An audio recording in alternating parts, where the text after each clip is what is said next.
मुनिभिर्पार्श्वतीर्था सरस्वती हरतनो दुर्तम अज्ञानतिमिरान्ध्यानान् ज्ञानाञ्जनशलाकया चक्षुरुन्मीलितं येन तस्मै श्रीगुरुवे नमः।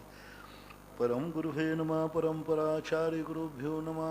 सकलकलशविध्वंसकं श्रेषां परिवर्धिकं धर्मसंबन्धिकं भव्यजीवमनाप्रतिबोधकारकमिदं शास्त्रं श्री परम पूज्य तत्वार्थ श्लोकवार्थ तत्वार्थ सूत्रनामधेयम् अस्य मूलग्रंथकर्तारा श्री सर्वज्ञदेवा तथोत्तर ग्रंथकर्तारा गणधर देवा प्रतिगणधर देवा तेषां वचनानुसार माशाद श्री परम पूज्य उमा स्वामी आचार्य देवै वृक्षतम मंगलम भगवान वीरो उत्तमो गणे मंगलम कुंद कुंदाद्यो जैन धर्मोस्तु मंगलम मंगलमांगल्यम सर्वकल्याणकारकं प्रधानम सर्वधर्माणां जैनम जयतु शासनम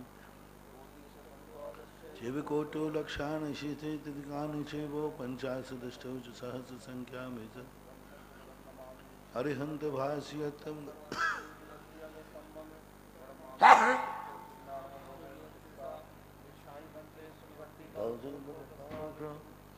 समर्पणीय पाहोड़ परियम्मी शुद्ध परिमाण ओग पुग छुड़ियाय चो तदनुधम कायम सार्च काला मंचो पूजो नंदामण वैशामे मुखो को मुखो बोलाहु सुगनु समायम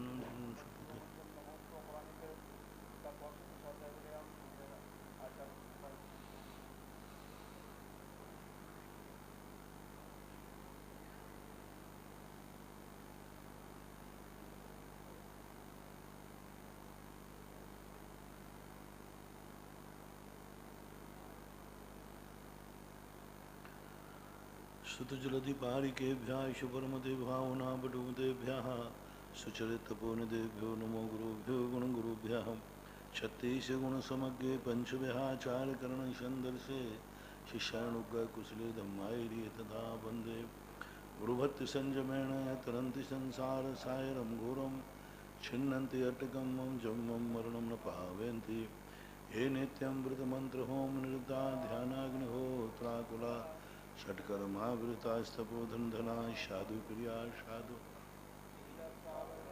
गुणप्रहरणाश्चन्द्राकृते ज्योतिका मोक्षद्वारकपाटपाटनभटा प्रीणन्तु मा साध्वा गुरुवापान्तनो नित्यं ज्ञानदर्शननायका चारित्राणो गम्भीरा मुक्त इच्छाई भन्ते यारि भक्तिकावश्यको कौतशालोचीं शमनान समदंसन समचरित्राणं पंचविहाचारणम् आयर्याणम् आयरादिसुधनानो उद्देश्यानो उज्जैन तीरेण गुणपालयाणम शुभश्रावणम शारदकालम अंशुमे पूज्यमे वंदामि वैशामे दुखो को मुखो बोलाहु शुभनो शुमाहि मुन्नम जन्म शुमार्गस्य नेतारं भेतारं कर्म भूभृतां ज्ञातारं विश्वतत्त्वानां वन्दे सद्गुणलोके। पंच परमेष्टि भगवान की जय हो। आचार्य श्री गुरुवर कुंद कुंद महाराज की जय हो। आचार्य श्री गुरुवर उमा स्वामी महाराज की जय हो। आचार्य श्री गुरुवर विद्यासागर महाराज की। बोलिए परम पूज्य निर्यापक श्रमण मुनि पुंगव श्री सुधासागर जी महाराज की जय। समस्त आचार्य संघ की जय।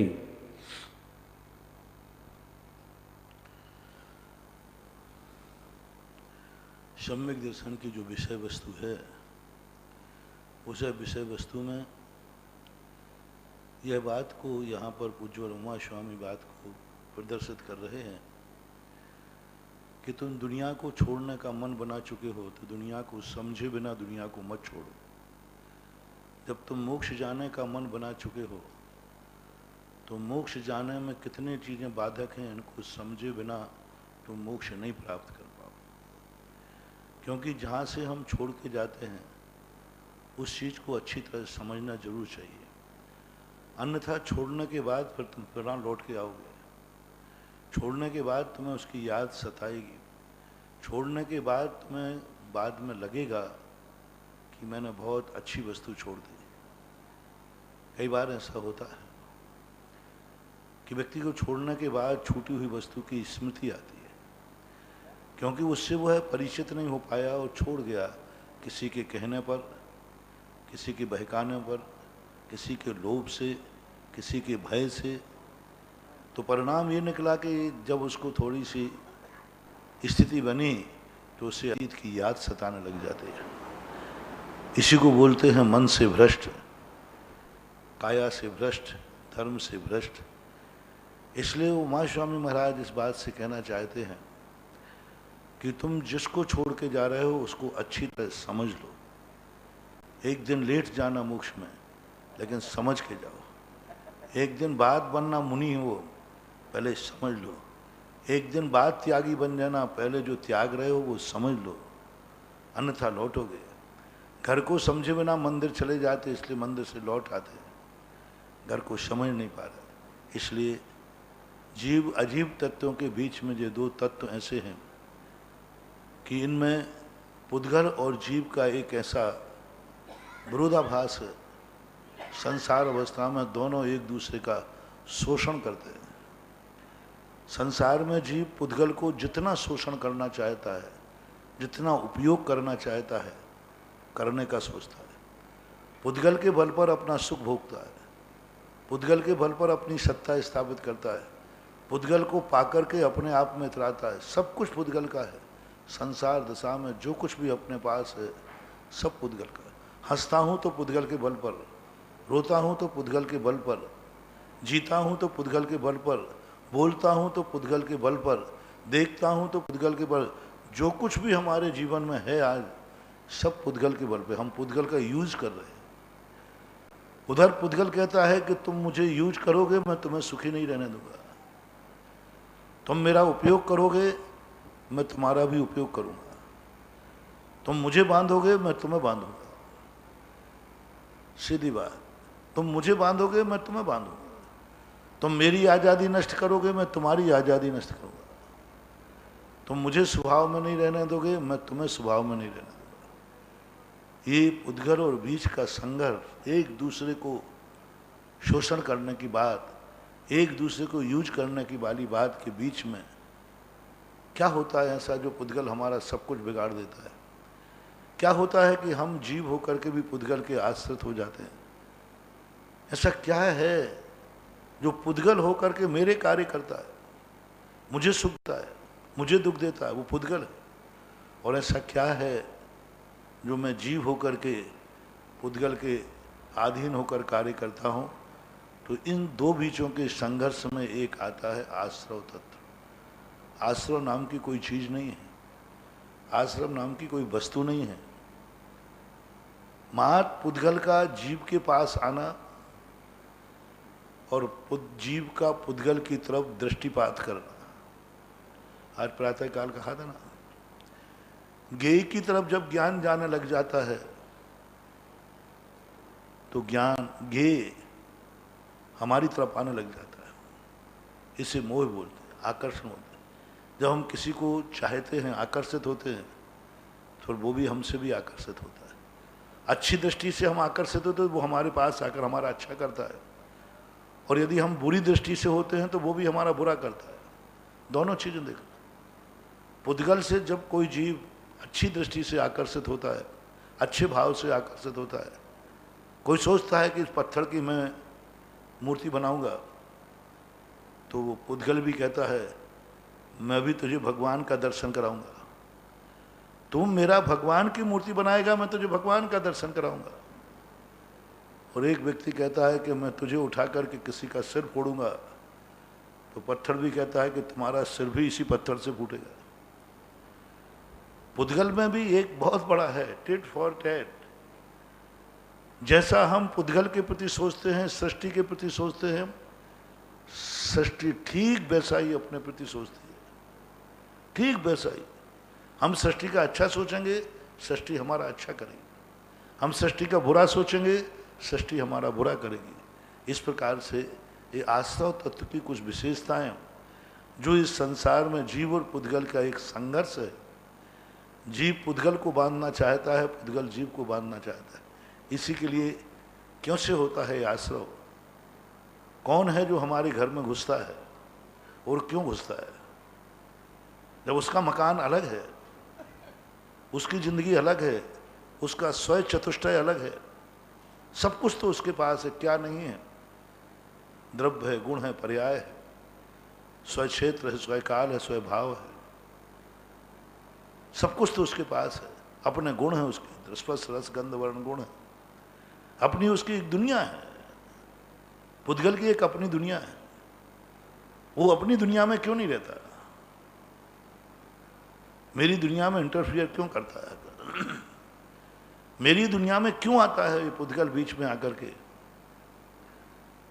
तो ये जो हमारा क्रोध है, जो हमारी निमित्त बुद्धि के कारण से चिड़चिड़ापन है, क्यों आता है मेरी जिंदगी में ये पुद्गल?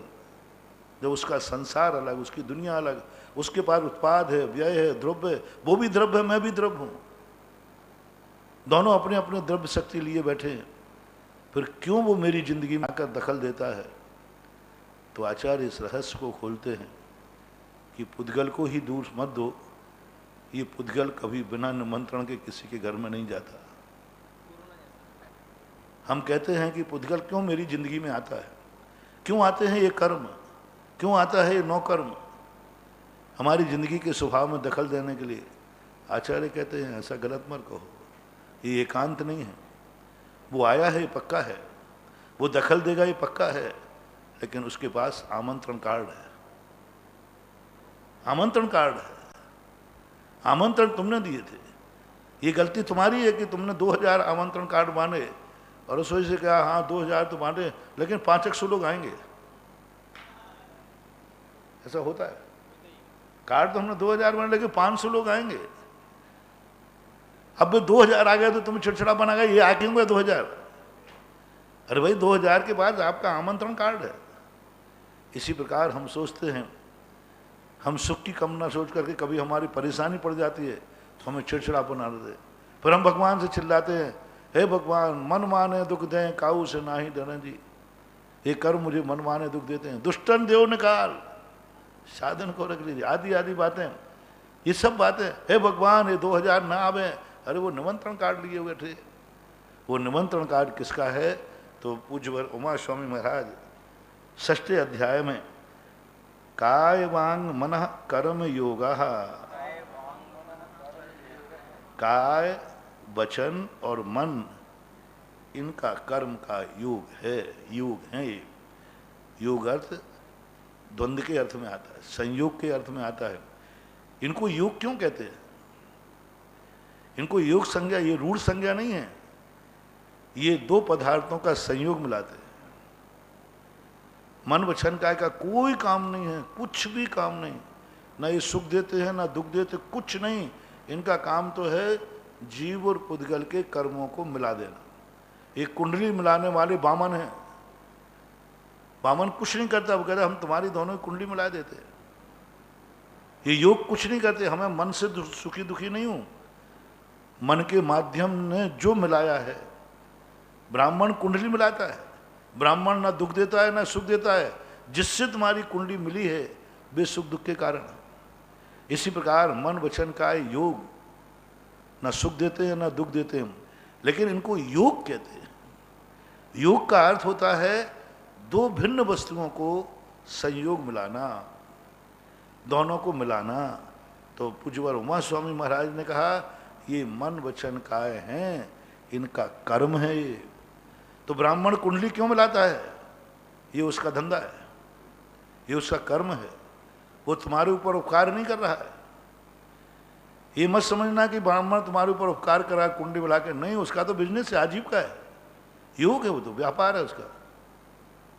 अपन सोचते अरे भाई ब्राह्मण तुम कितना उपकार करते हो, देखो 2 व्यक्ति, वो कहता है साहब मैं उपकार कुछ नहीं कहता, मेरा तो व्यापार है, मैं तो रोजी रोटी के लिए कर रहा हूँ।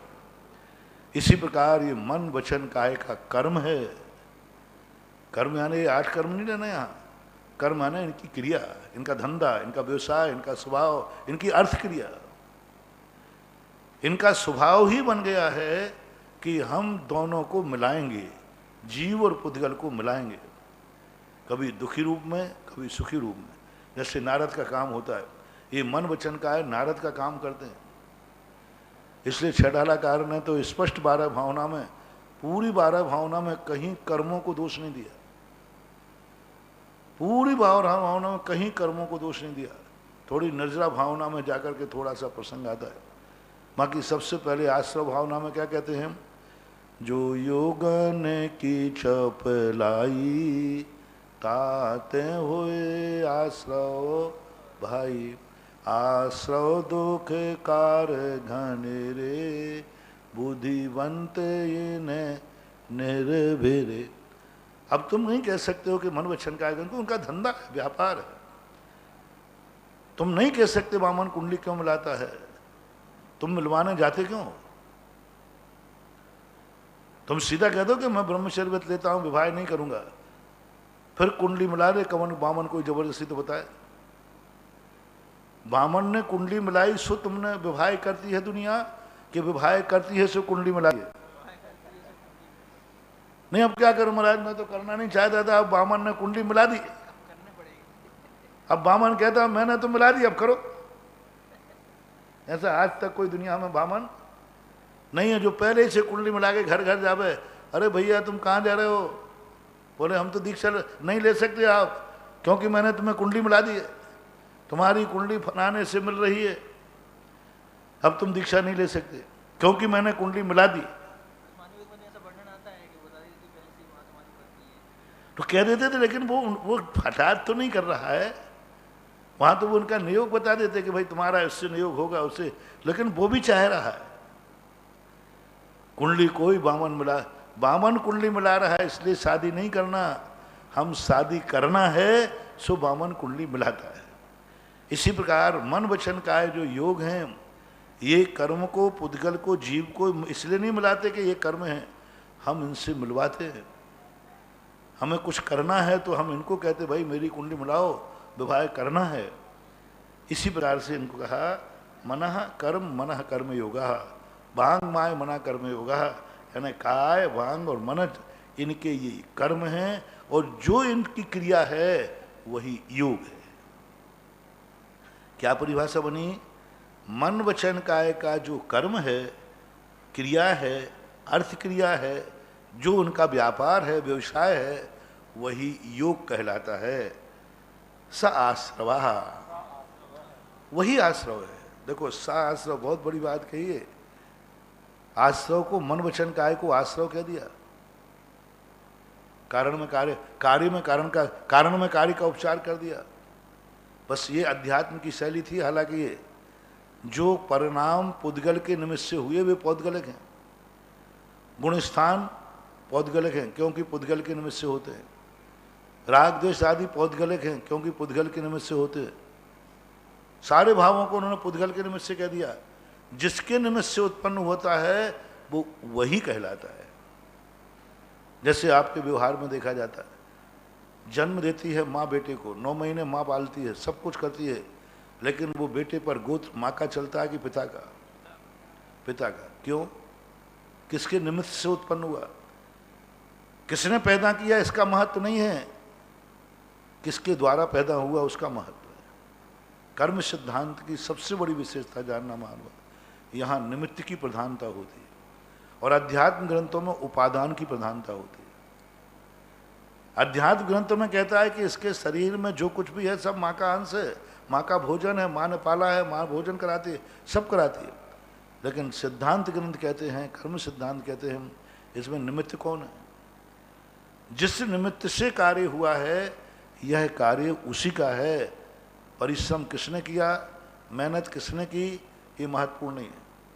ये मकान बनाया गया, मकान किसने बनाया? मिस्त्री ने। लेकिन किसके निमित्त से बना? सेठ के। तो नाम किसका आएगा? सेठ का। तखत बनाया किसी ने, बाड़ी ने खाती वसूला चलाया, खाती ने उसको बनाया, सब कुछ बनाया, लेकिन आज तक किसी ने नहीं कहा ये खाती का पलंग है, ये खाती का तखत है। सब लोग कहते हैं सेठ जी का तखत है। वो खाती खुद कहता है, बनने वाला खाती खुद कहता है। क्या कर रहा है भाई, किसको? बोले खाती सेठ जी का तखत है, मेरा नहीं। और मेहनत सब उसने की है, सब परिश्रम उसने किया, लेकिन किसके निमित्त से? तो कर्म सिद्धांत की एक विशेषता पकड़ लेना, जिसके निमित्त से कार्य होता है वह उसी के लिए कह दिया जाता है। यहाँ पर भी यही कहा कि मन वचन काय से आश्रव होता है, इसलिए उसी को आश्रव कर दिया। मन वचन काय आश्रव नहीं है, आश्रव तो आने का नाम है, लेकिन यहाँ आने के द्वार को आश्रव कह रहे हैं। आने का नाम आश्रव है संस्कृत प्राकृत व्युत्पत्ति के अनुसार, लेकिन आने के द्वार को आश्रव करें। मन वचन काया तो द्वार हैं आने के, इनके माध्यम से कर्म आते हैं, तो दरवाजे का नाम आश्रव तो नहीं हो सकता ना। दरबार के माध्यम से जो आ रहा है, आने की क्रिया है, वह आश्रव कहना चाहिए। लेकिन उन्होंने कहा नहीं, जो दरवाजा है वही आश्रव है। ऐसे इन्होंने निमित्त के ऊपर अपने आने वाले की क्रिया को, यदि ये दरवाजा नहीं होता तो वो अंदर नहीं आते, मन वचन काय की चंचलता नहीं होती तो कर्म नहीं आते। ऐसे अनिवार्य निमित्त को आरोपण करके उन्होंने कहा स आश्रवा शुभा पुण्यस्य अशुभा पापस्य। अब ये क्यों कहना पड़ा ऐसा? बहुत बड़ा रहस्य है। क्या उमा स्वामी या महाराज नहीं जानते थे कि मन वचन काय का नाम आश्रव नहीं है? जो आ रहा है उसका नाम आश्रव है, आने की क्रिया का नाम आश्रव। मन वचन काय आ थोड़ी रहे, ना मन वचन काय आ रहे हैं और ना मन वचन काय जा रहे हैं, कर्म आ रहे हैं। क्या इतना ज्ञान पूज्यवर को नहीं था? था, लेकिन निमित्त पर थोपे बिना आगे का सूत्र नहीं बन रहा था, आगे की स्थिति नहीं बन रही थी। क्योंकि कर्मणाएं ना तो पुण्य होती हैं ना पाप होती। कोई कर्म वर्णा ऐसी नहीं है जो पुण्य रूप हो या पाप रूप हो। कोई वर्णा ऐसी नहीं जो ज्ञानावर्णी की हो, दर्शनावर्णी की हो, अंतराय की हो। कोई भी दुनिया में वर्णा नहीं है। अब इन वर्णाओं को शुभ अशुभ रूप कब देंगे कि आश्रव शुभ रूप है, ये आश्रव अशुभ रूप है? कर्मों को शुभ अशुभ करने वाला कौन है? मन वचन द्वार, ये दरवाजा है। शुभ के दरवाजे से आए हो कि अशुभ के दरवाजे से? कर्म कहता है, कर्म कहता है ना तो मैं शुभ हूं ना अशुभ हूं, मैं तो कर्म हूं। मेरी तो कर्म वर्णा है। मुझे तो ये निर्देश मिला है कि कर्म वर्णा है यहाँ, तुम्हें वहाँ निमंत्रण आया है, वहाँ जाना है बस। मुझसे ये नहीं कहा गया कि उसको दुख देने जाना कि सुख देने जाना। कोई भी कर्मणा सुख दुख के लिए बनती ही नहीं है। अब सुख और दुख देना है, ये टाइटल, ये शुभ और अशुभ का योग, ये योग करेगा, मन वचन काय करेगा।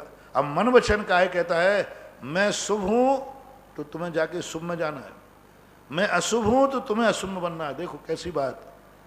मन वचन काय मेरा है, मन वचन काय मेरे पास है, और इसके लिए देखो क्या कितना बड़ा प्रभाव आने वाले को। कहता है मैं सुख देने जाना है, तुम्हें दुख देने जाना है। निकलने के दरवाजे में कितना महत्व है, निकलने के दरवाजे में कितना महत्व है। यदि दरवाजा गंदा है तो पानी गंदा, पानी ना गंदा है ना खराब गंदा है, और यदि दरवाजा साफ है तो साफ है। दरवाजे में यदि मीठा है तो पानी मीठा हो जाएगा, खारा है तो खारा हो जाएगा। इसलिए तृतीय सूत्र की रचना करने के लिए, आगे की सारी व्यवस्था बनाने के लिए उन्होंने कहा इन कर्मों को हम कोई दोष नहीं दे सकते। इन कर्मों को हम क्या कहेंगे आगे जाकर के कि तुम दुख क्यों देते हो? तो उन्होंने कहा नहीं, सा आश्रवा शुभा पुण्य से अशुभा पाप से। यह मन वचन काय जब शुभ होते हैं तो आश्रव शुभ का होता है, जब मन वचन काय अशुभ होते हैं तो आश्रव अशुभ का होता है। जो आने वाला है वो तो शुभ अशुभ होता नहीं। ऐसी बात को बताने के लिए इन्होंने क्या कहा। अब किसके आता है ये शुभ अशुभ कैसे हो जाते हैं? कौन करता है? सकसाया कसायो सांप्रायिक ईर्या पथयो।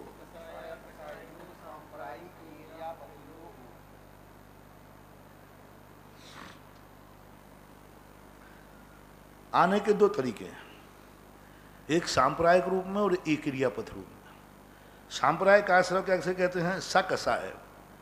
सांप्रायिक का अर्थ पाप होता है और कसाय का अर्थ भी पाप होता है। जो पापी के रहते आता है, जो पापी के बुलाने पे आता है, पापी जो निमंत्रण देता है, वो सांप्रायिक आश्रव है। उसमें पाप कराने की शक्ति होती है। अभी पुण्य की व्याख्या में मत जाना, पुण्य भी पाप ही कराता है। पुण्य भी हमारे लिए कोई ना कोई क्रिया कराएगा, निर्वृत्ति नहीं कराएगा। पुण्य भी हमसे विभाव की तरफ ले जाएगा, स्वभाव की तरफ नहीं ले जाएगा। क्योंकि वो निमंत्रण तो पाप नहीं दिया है ना। क्योंकि कसाय कैसी है? पुण्य रूप या पाप रूप? पाप रूप है कसाय। तो कसाय निमंत्रण किसने दिया? चाहे पुण्य वर्णा हो चाहे पाप वर्णा हो, निमंत्रण किसने दिया था? कसाय ने। सकसाय सकसायत्वात्, कसाय मान के यानी पापी के निमंत्रण पे आए हैं, पाप के निमंत्रण पे आए हैं, अशुभ के निमंत्रण पे आया है। तो कितना भी सज्जन व्यक्ति आवे, जो पापी के निमंत्रण पे आएगा उस पर पाप का दाग लगेगा ही लगेगा। दूध यदि शराब की दुकान पर पियोगे तो आरोप आएगा कि तुमने शराब पी है। दूध पिया है पक्का है, ईमानदारी है, सबके लिए सर्वक भगवान ने कह दिया इसने दूध पिया है। दुनिया तो यही कहेगी शराबी है, क्योंकि दूध पिया है तो शराब के दुकान पिया है। इसी प्रकार पुण्य कहता है मैं पुण्य हूं, कर्म सिद्धांत अध्यात्म कहता है किसके निमंत्रण पे आए, दुकान किसकी है, निमंत्रण कार्ड किसका है आपके पास? कसाई का। तो कसाई की तो दुनिया में बदनाम आदमी है, बदनाम है, पाप रूप है, वो तो कष्टी है, वो तो दुख देती है। अब पुण्य 100 कार्य चिल्लाता रहे, लेकिन उसे कसाय का काम करना पड़ेगा। कसाय क्या करेगी? आत्मा को जो कष्टी है, बांधती है, जो कसाई है, निर्दयता से बांधती है आत्मा की स्वतंत्रता को, क्योंकि वो कसाय है। अब पुण्य कर्म को भी कसाय के निमंत्रण पे आने के कारण से उसको भी कसने का काम करना पड़ा, कसने का काम करना। पुण्य भी कस रहा है, इसलिए पुजवर कुंद कुंद भगवान ने कहा ना, बेड़ी किसी की भी हो बंधन तो बंधन है, कसना तो कसना है। बंधन की अपेक्षा से कोई भेद नहीं, दोनों में अर्गला ही कहलाती है। इसलिए सकसाय। और दूसरा आश्रव है अकसाय, ईर्यापत आश्रव। ये है आपकी स्वतंत्रता में बाधा नहीं करता, आपकी आत्मा को कसता नहीं, आता है चला, रस्सी डली है बस, गांठ नहीं है रस्सी में, गांठ नहीं लगी रस्सी में। ईर्यापत के आश्रव के लिए उदाहरण दिया पूज्यवर शिवकोटि महाराज ने, जैसे पनाल पर पानी गिरता है, रुकता नहीं है, खप्पड़ को छूता है, चद्दर को छू रहा है, लेकिन छू करके चला, रुकता नहीं। तो वो अकसायवान। तो आश्रव के 2 तरीके का, सांप्रायिक आश्रव और ईर्यापत आश्रव। इंद्रिय कसाया व्रत क्रिया पंचचतु पंचविंशति संख्येय पूर्वस्व भेदा। सब आएंगे। ईर्यापत आश्रव जो होता है 11वें गुणस्थान से चालू हो जाता है, 11वां 12वां 13वां, ये 3 गुणस्थानों में ईर्यापत आश्रव है। सांप्रायिक आश्रव पहले गुणस्थान से लेकर 10वें गुणस्थान तक होता है, क्योंकि कसाय 10वें में खत्म हो गई, खत्म होते ईर्यापत आश्रव चालू हो गया। सकसाय, हाँ, इंद्रिय कसाय। अब ये जो सांप्रायिक आश्रव है, इसमें कौन सी कसाय कारण बनती है, कैसी कसाय? कसाय तो सबके पास है, तो कसाय कब कारण बनती है? कसाय किसका आलम्बन लेती है? कसाय ऐसा क्या करती है जो सांप्रायिक आश्रव बन जाता है? ऐसा कसाय उसमें क्या फूंक देती है कि जो आत्मा को बांध देता है? वो एक द्रव दूसरे द्रव को कैसे बांधेगा? एक द्रव दूसरे को कैसे बांध देता है? ये कसाय ऐसी कौन सी घुट्टी पिला देती है कि वो कर्म आते ही चारों तरफ से जकड़ लेता है? तो आचार्य कहते हैं कि उसका एक कारण है, कसाय इंद्रियों का आलम्बन लेती है। कसाय अकेले में दम नहीं है, कसाय अकेले में दम नहीं है, कसाय पाप है, कसाय पाप रूप है, लेकिन स्वयं स्वतंत्र रूप से कसाय कभी काम नहीं कर पाती। कुल्हाड़ी के लिए बेंट चाहिए, आलम्बन लेना पड़ता है। तो कसाय किसका आलम्बन लेती है? इंद्रियों का। 5 इंद्रियां होती, 5 इंद्रियों का जैसे ही आलम्बन लेंगे, अब कसाय की ताकत बढ़ जाएगी। लोभ कसाय आया, लेकिन लोभ कसाय की जब तक इंद्री नहीं आएगी, क्या करेगा वो? मन और इंद्रियां कोई काम नहीं करेंगे तो क्या करेगा? कुछ नहीं कर सकती। कसाय आएगी, उदय में आएगी, चली जाएगी, लेकिन उन कसायों को इंद्री मिल जाए, हवा का तूफान आवे और खिड़की खुली हो, सब उड़ जाए, और खिड़कियां बंद हैं तो चलने दो हवा। इसलिए 5 इंद्रियां, कसाय चतु 4 कसाय। और अव्रत, अभृत बोलते, कसाय सबको मालूम, बता ही दिया, क्रोध मान माया लोभ, ये 4 कसायों के माध्यम से, और ये कसाय इंद्रियों का आलम्बन, ये सब एक ग्रुप है, गैंग है डाकुओं की, ये सारी गैंग इसमें मिल जाती है। और सारे डाकू जब एक साथ मिल जाते हैं फिर तो ठाकुर के भी आंत कटेंगे, गब्बर सिंह हो गया हो तो, क्योंकि इंद्रियां भी मिल गई, कसाय भी मिल गई और असंयम भी मिल गया, ये सब करेला हैं और क्रिया मिल गई। अब ये जो चीज़ें के चारों प्रकार हैं, ये 5 इंद्रियां, 4 कसाय, अव्रत कितने हैं? अव्रत के लिए 5 पाप के रूप में लिया इन्होंने, पंच चतु पंच, और क्रिया 25 क्रियाएं होती हैं। 5 महावत सब जानते। 25 क्रियाओं का जो वर्णन है, ये क्रियाओं का विशेष रूप से वर्णन पूज्यवर उमा स्वामी महाराज, पूज्यपाद स्वामी ने सर्वार स्थिति में करा। उसमें सारी क्रियाएं तो समझ में आई, मिथ्यात्व क्रिया, स्वहस्त क्रिया, मिथ्या दर्शन क्रिया, प्रायोग क्रिया, आसादान क्रिया, आदान क्रिया, तो ये बहुत सारी क्रियाएं आई उसमें। अनाभूक क्रिया, 25 क्रियाओं का बड़ा नाम दिया। लेकिन उन्होंने पहली क्रिया करी सम्यक्त क्रिया। जैन दर्शन का निष्पक्षता, प्रभु की निष्पक्षता, सर्वज्ञ वाणी की निष्पक्षता, सम्यक्त क्रिया। और सम्यक्त क्रिया में क्या दिया पूज्यपद स्वामी ने, अकलंक आदि स्वामी ने भी दिया, दान, पूजा, आहार, दान आदि ये क्रियाएं सम्यक्त क्रिया बनाती हैं। इनसे सांप्रदायिक आश्रय होता है, सांप्रदायिक आश्रय। भगवान खुद कह रहे हैं, मेरी पूजा करने से तुझे पाप का आश्रय होगा, मेरी पूजा करने से तुझे आहार आदि दान देगा तो आराम परिग्रह करना पड़ेगा, दान देगा, मंदिर बनाएगा तो आराम परिग्रह होगा, पाप का आश्रय होगा। यानी सम्यक्त को सांप्रदायिक आश्रय में कारण होना, ये घोषणा जैन दर्शन के जिनेंद्र के अलावा कोई नहीं कर सकता। हर दर्शनकार कहता है मेरी सेवा करने में काहे का पाप है, समर्थ को नहीं दोष गुसाएं, बस तू मुझे खुश कर ले, सब पाप माफ है। लेकिन जैन दर्शन कहता है क्रिया करोगे, चाहे वो मेरे लिए करो, चाहे गुरु के लिए करो, चाहे धर्म के लिए करो, क्रिया से तो आश्रय होगा। फिर आगे क्या कर दिया, यह क्रिया सम्यक्त वर्धनी। अब देखो इधर पाप का आश्रय करा दिया, यह है निष्पक्षता, तो लोग कहीं पर ये क्रिया छोड़ नहीं देवे। पूजपाद नहीं, उनका सम्यक्त वर्धनी क्रिया। एक पाप करने से तुझे मिल कितना रहा है देख ले, सम्यक्त में वृद्धि हो रही है। पाप का तो आश्रय हो रहा है, लेकिन सम्यक्त में वृद्धि होगी, कमीशन मिलेगी। सावध दिलेशो बहु पुण्य रासो, इसी बात को लेते।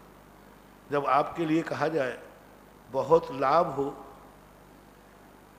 यदि पूरे देश के लिए बचाने के लिए एक गांव को आहूत करना पड़े तो, लेकिन उस गांव को आहूत करना पाप है कि नहीं है, लेकिन बचाव कितना है देश। एक नगर को बचाने के लिए एक व्यक्ति मरता है, एक राज्य को बनाने के लिए सैनिक मरते हैं, मरवाता है साझा। राज्य को बचाने के लिए सैनिक मरता है, सैनिक मरना पाप है, लेकिन राष्ट्र की रक्षा करना तो बड़े अच्छे ढंग से उन्होंने किया। सांप्रदायिक आश्रय तो होगा, लेकिन सम्यक्त वर्धनी क्रिया कहा। इस प्रकार की ये 25 क्रियाएं सांप्रदायिक आश्रय को करने वाली। जो एकांतमति वाले होते, समय सार वाले, वो इन दान पूजा सम्यक्त को नहीं कहेंगे। अब वहां सम्यक्त क्रिया कहा है, सम्यक्त क्रिया कहा है। और सम्यक्त क्रिया क्या है, विचारनी बात है यहाँ। दान पूजा आदि क्रिया ही सम्यक्त है, इसको नहीं निकालेंगे, वो इसको नहीं चर्चा करेंगे। कोई विद्वान आजकल जो समय सार आदि पढ़ते हैं, ये जब भी बैठते हैं वो यही कहेंगे, देखो पूज्यपाद स्वामी महाराज ने भी तत्वार सूत्र के अंदर दान पूजा आदि ये सांप्रदायिक आश्रयों में गिनाए हैं। अब ये नहीं कहेंगे ये सम्यक्त है, दान पूजा करना आदि ये सम्यक्त है, और सम्यक्त तो है ही, और सम्यक को वृद्धि करने वाला है। सम्यक दर्शन को बढ़ाना है तो दान पूजाएं करने ही पड़ेंगे। जब मैं दान पूजा का उपदेश देता हूं तो कई लोग कहते हैं, महाराज जी को तो बस दान पूजा के अलावा कुछ दिखता ही नहीं। अरे भैया, मैं सम्यक दर्शन बढ़ा रहा हूं, सम्यक दर्शन की वृद्धि करा रहा हूं। अब सम्यक दर्शन की वृद्धि कराने की बात है और लोग कहते महाराज तो क्रिया कांडों की बात करते हैं, दान पूजा की। जब जब साधु दान का उपदेश दे रहा है तो मैं सम्यक दर्शन की वृद्धि करा रहा है।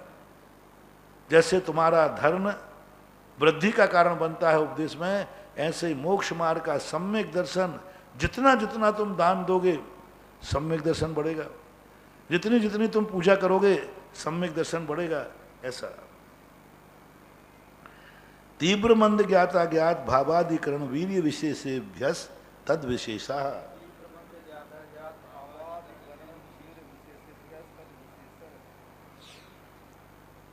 अब ये जो क्रियाएं हैं, जो 25 क्रियाएं हैं, 5 कसाय हैं, 4 कसाय हैं, 5 इंद्रियां हैं, क्या सब एक समान कार्य करते हैं? नहीं। तीव्र मंद, कसाय तीव्र मंद होती है, क्रिया भी तीव्र मंद होती है। कोई पूजा उदासीन भाव से कर रहा है, कोई पूजा उत्साह भाव से कर रहा है, कोई व्यक्ति दान दे रहा है उदासीन भाव से, हाँ ठीक है अब निपटा देते, पानड़ी वाले आए हैं, समाज में रहना है तो देना तो पड़ेगा, और एक उत्साह से दे रहा है, अवभाग्य मान के देख रहा है, धन मान के दे रहा है, और ऐसा मान के दे रहा है कि नहीं मेरे धन भाग हैं, और अपनी बात मेरी वस्तु में से गया कुछ धन भाग है। अब जिसके पास, अब इसमें किसी के पास थोड़ा है किसी कम है, तो वो नहीं कहा उन्होंने। थोड़ा देना कम पुण्यबंध का कारण है, बहुत देना पुण्यबंध का कारण नहीं, उत्साह है, तीव्र भाव के कारण। अब किसी के पास कुछ है ही नहीं, कुछ भी नहीं है किसी के पास, महत आकाश का पानी है बस उसके पास, आकाश का पानी है, प्रभु ने उसको पानी दे दिया तो पानी दे देगा। अब बर्तन नहीं है तो जिसमें रखा है उसी से दे देगा, क्या बात है।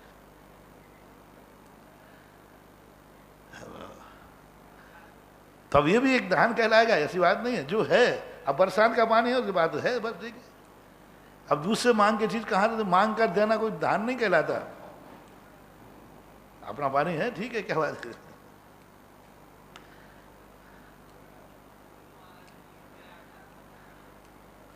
तीव्र मन, ज्ञात अज्ञात, ज्ञात और अज्ञात क्रिया ज्ञात पूर्वक भी होती हैं, अज्ञात पूर्वक होती है। पुण्य की क्रिया ज्ञात पूर्वक होगी तो ज्ञात बंद होगा, अधिक अज्ञात पूर्वक होगी तो अज्ञात बंद होगा। पाप भी जान करके होगा, एक व्यक्ति ने जान करके रात दिन में खाया, एक ने स्वप्न में रात में खाया, दोनों की क्रियाओं में बंद में अंतर रहेगा।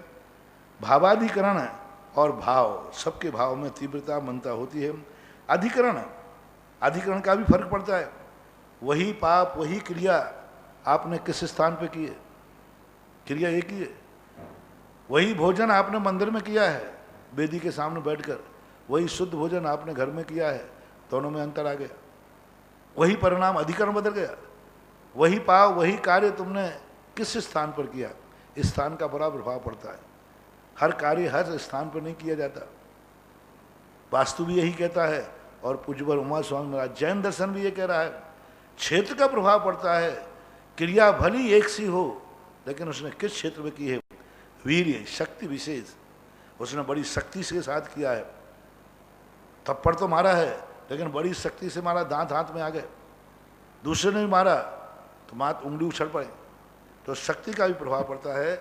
वह कार्य आपने विशेषेभ्या तद विशेषा, इनकी तीव्र मंद ज्ञात अज्ञात भाव अधिकरण और वीर्य की विशेषता को लेकर के कर्म बंध में भी विशेषता होती है।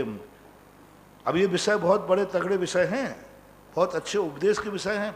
6वां अध्याय सबसे ज्यादा जनता के लिए उपदेश का विषय है, छठा हुआ है, छठा का है।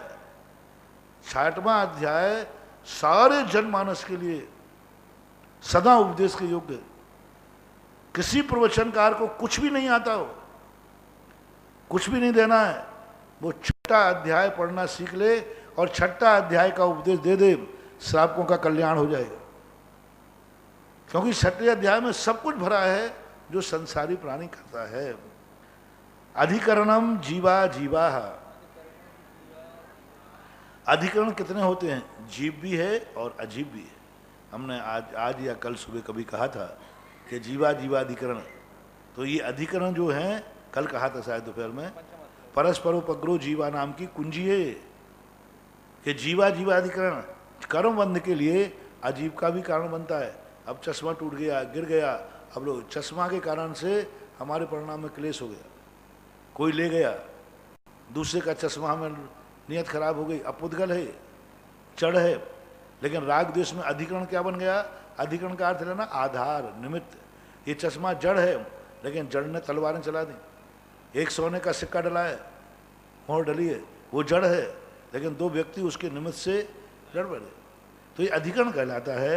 जीव भी बनता है, अजीव भी बनता है। आद्यम शमरम समारंभ योग कृतकार्तानुमत कषाय विशेष त्रिस त्रिस त्रिस चतुष्चयी कसा।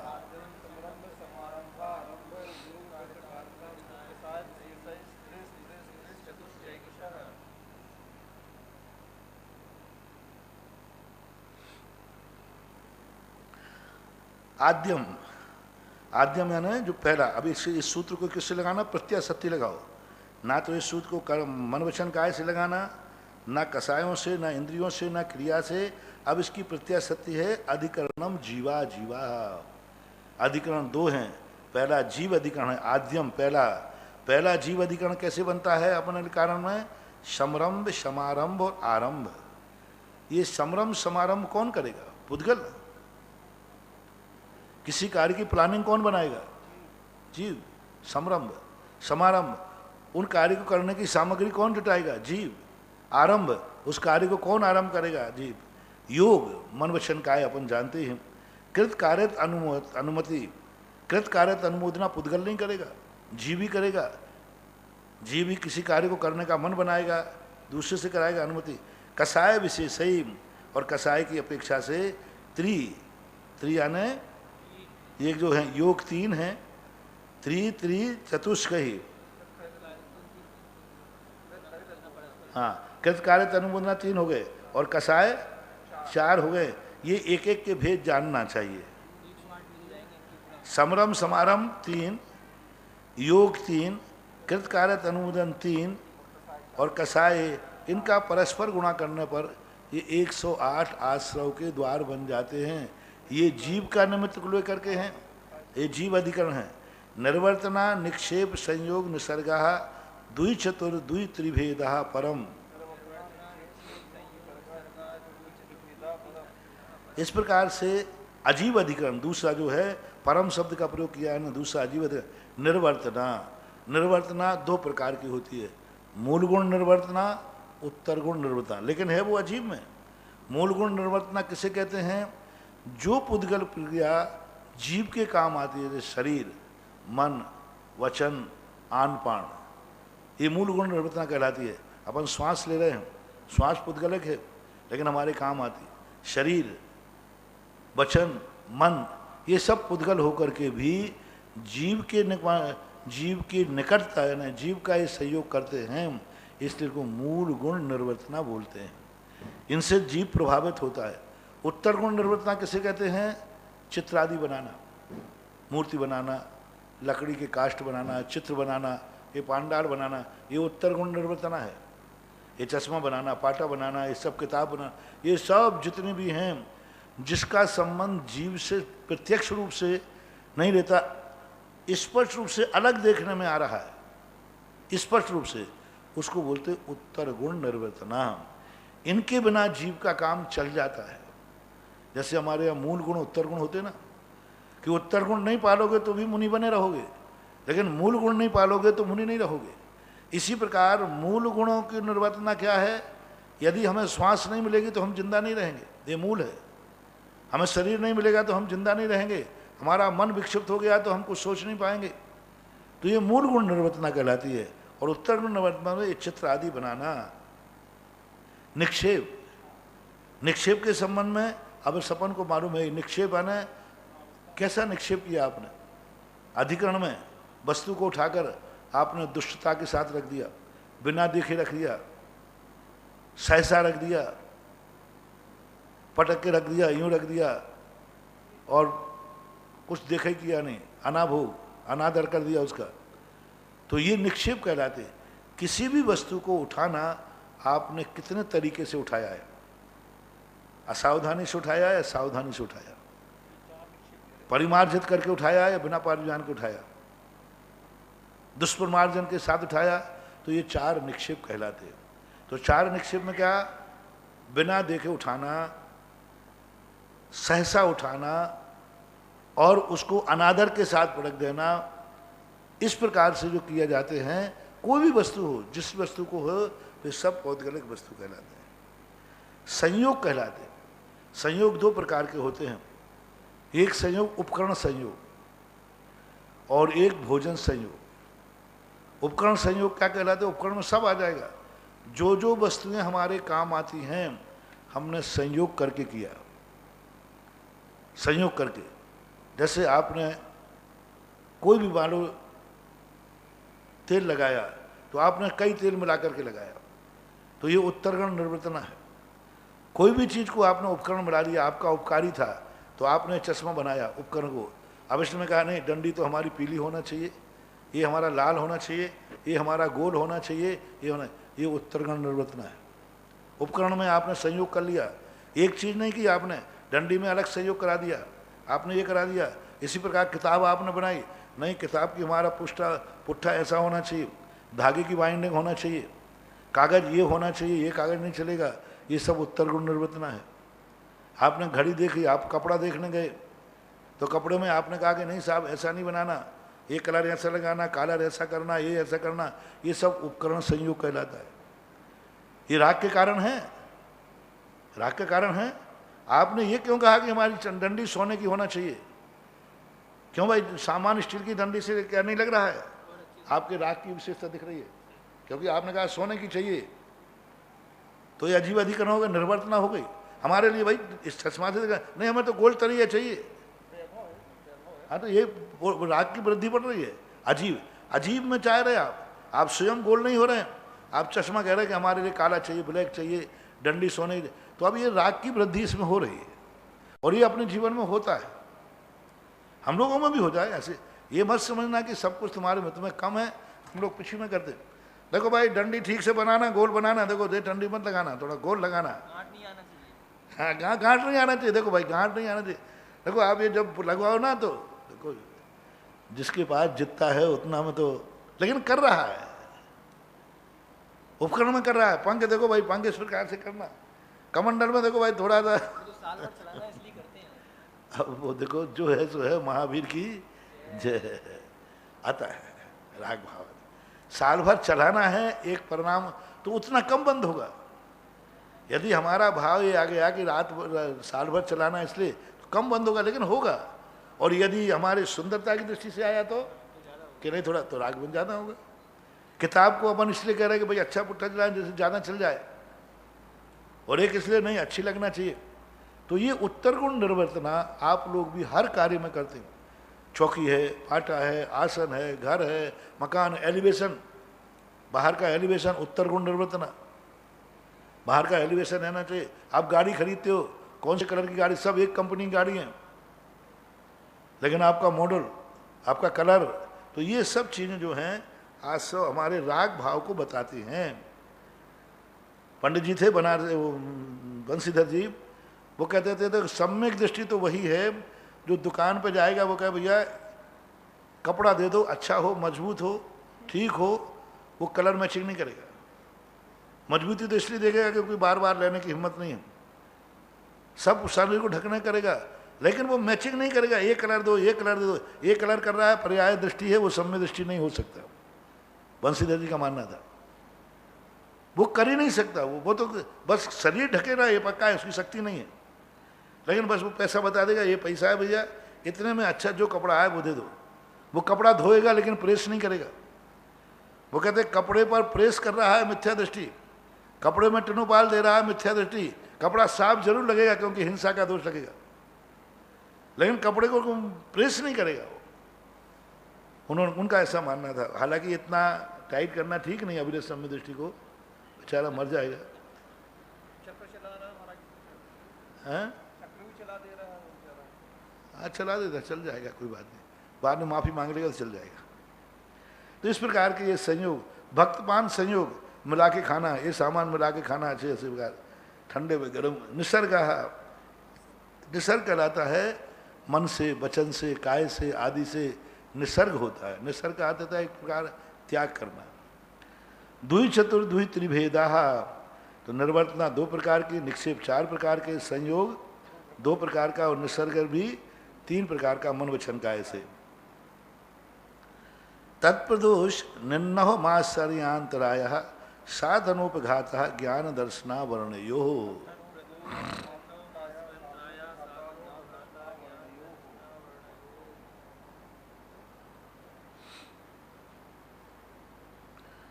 अब 8 कर्मों के बंद के कारण है। अब देखो कितना बढ़िया प्रवचन का विषय है, कितना बढ़िया सबके लिए पढ़ने का विषय है। आजकल इन दुनिया की बातों पे तो प्रवचन होने लगे, दुनिया की बातों में प्रवचन होंगे, ये है वो है ये, लेकिन इन पे प्रवचन करो जो बंद के कारण हो रहा है, जिसके कारण भटक रहा है, जो 24 घंटे कर रहा है। अब ज्ञानावरणी कर्म के बंद के कारण।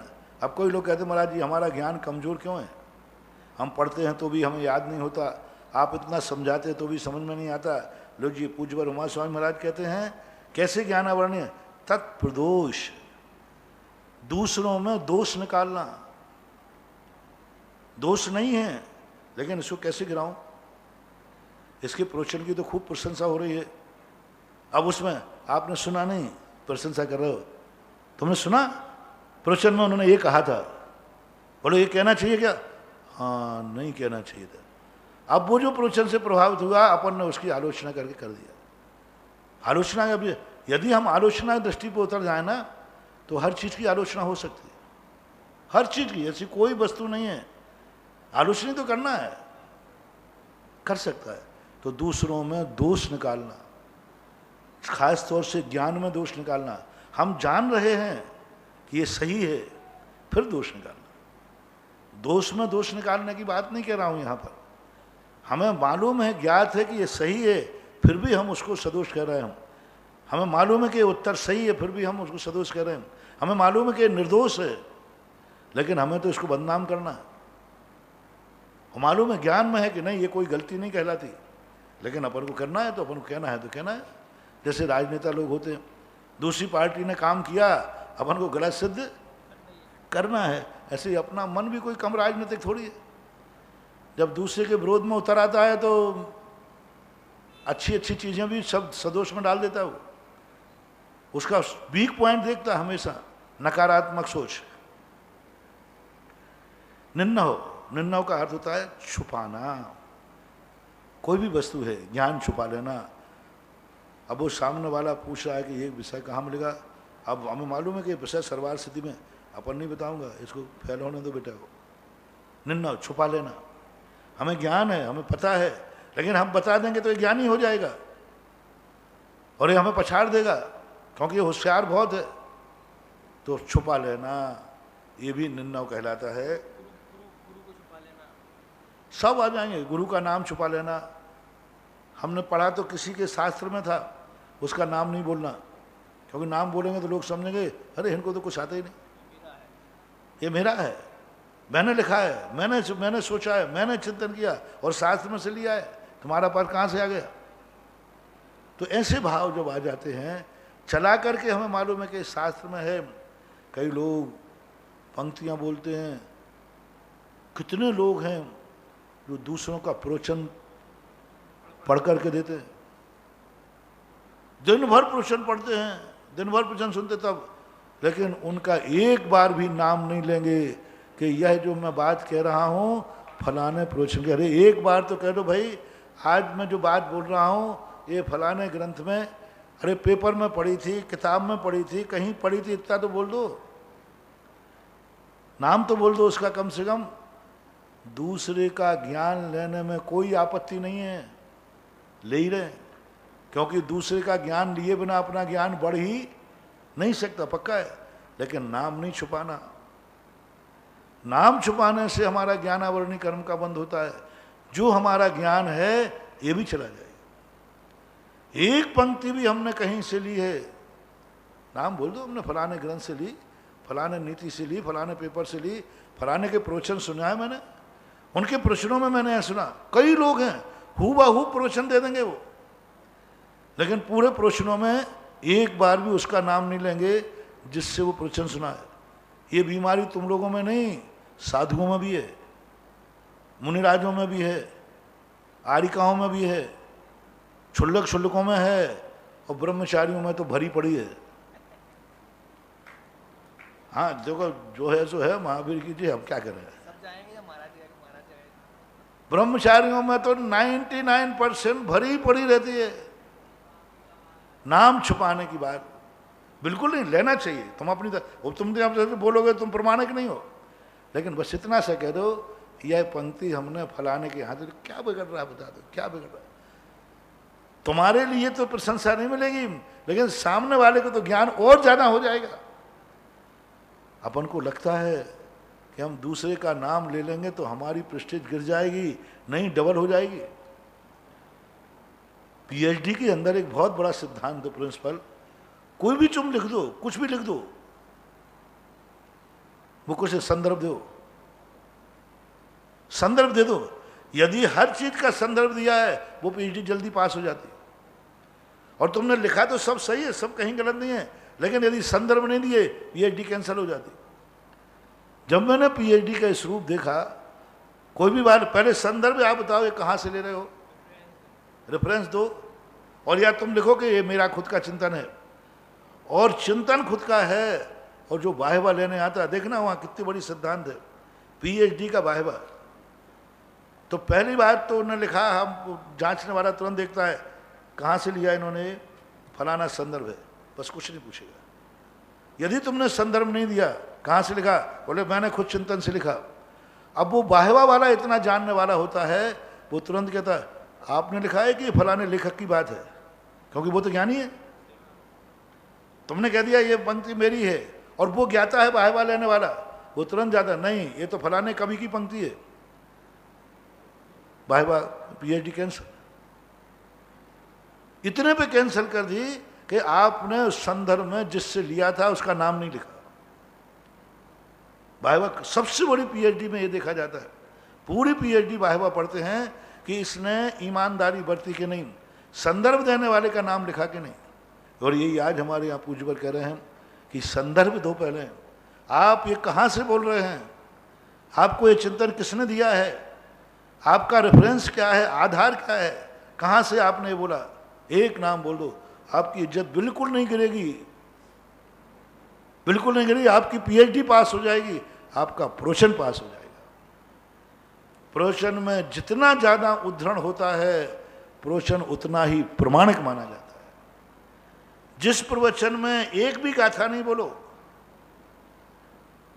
एक भी, और जिनवाणी का एक अंश नहीं बोलो, तो पंडित जी पन्नालाल जैसे कहते वहां तो भैया शेर शायरी चल रही है। एक कोई माता जी का प्रवचन चल रहा था, तो माता जी ने खूब जम के मुक्तक सुनाया, आधा होती है मुक्तक सुनाने की, तो मुक्तक सुनाने, मुक्तों में तालियां बजती हैं। वो पंडित जी कहते उठ गए, क्या करें भैया, वहां तो शेर शायरी चल रही है। अब वो शेर शायरी में भी अर्थ वही था, और एक दो गाथाएं बोल देते, पंडित खुश हो जाता। रेफरेंस, विद्वान लोग प्रवचन से प्रभावित नहीं होते, विद्वान लोग संदर्भ से प्रभावित होते हैं।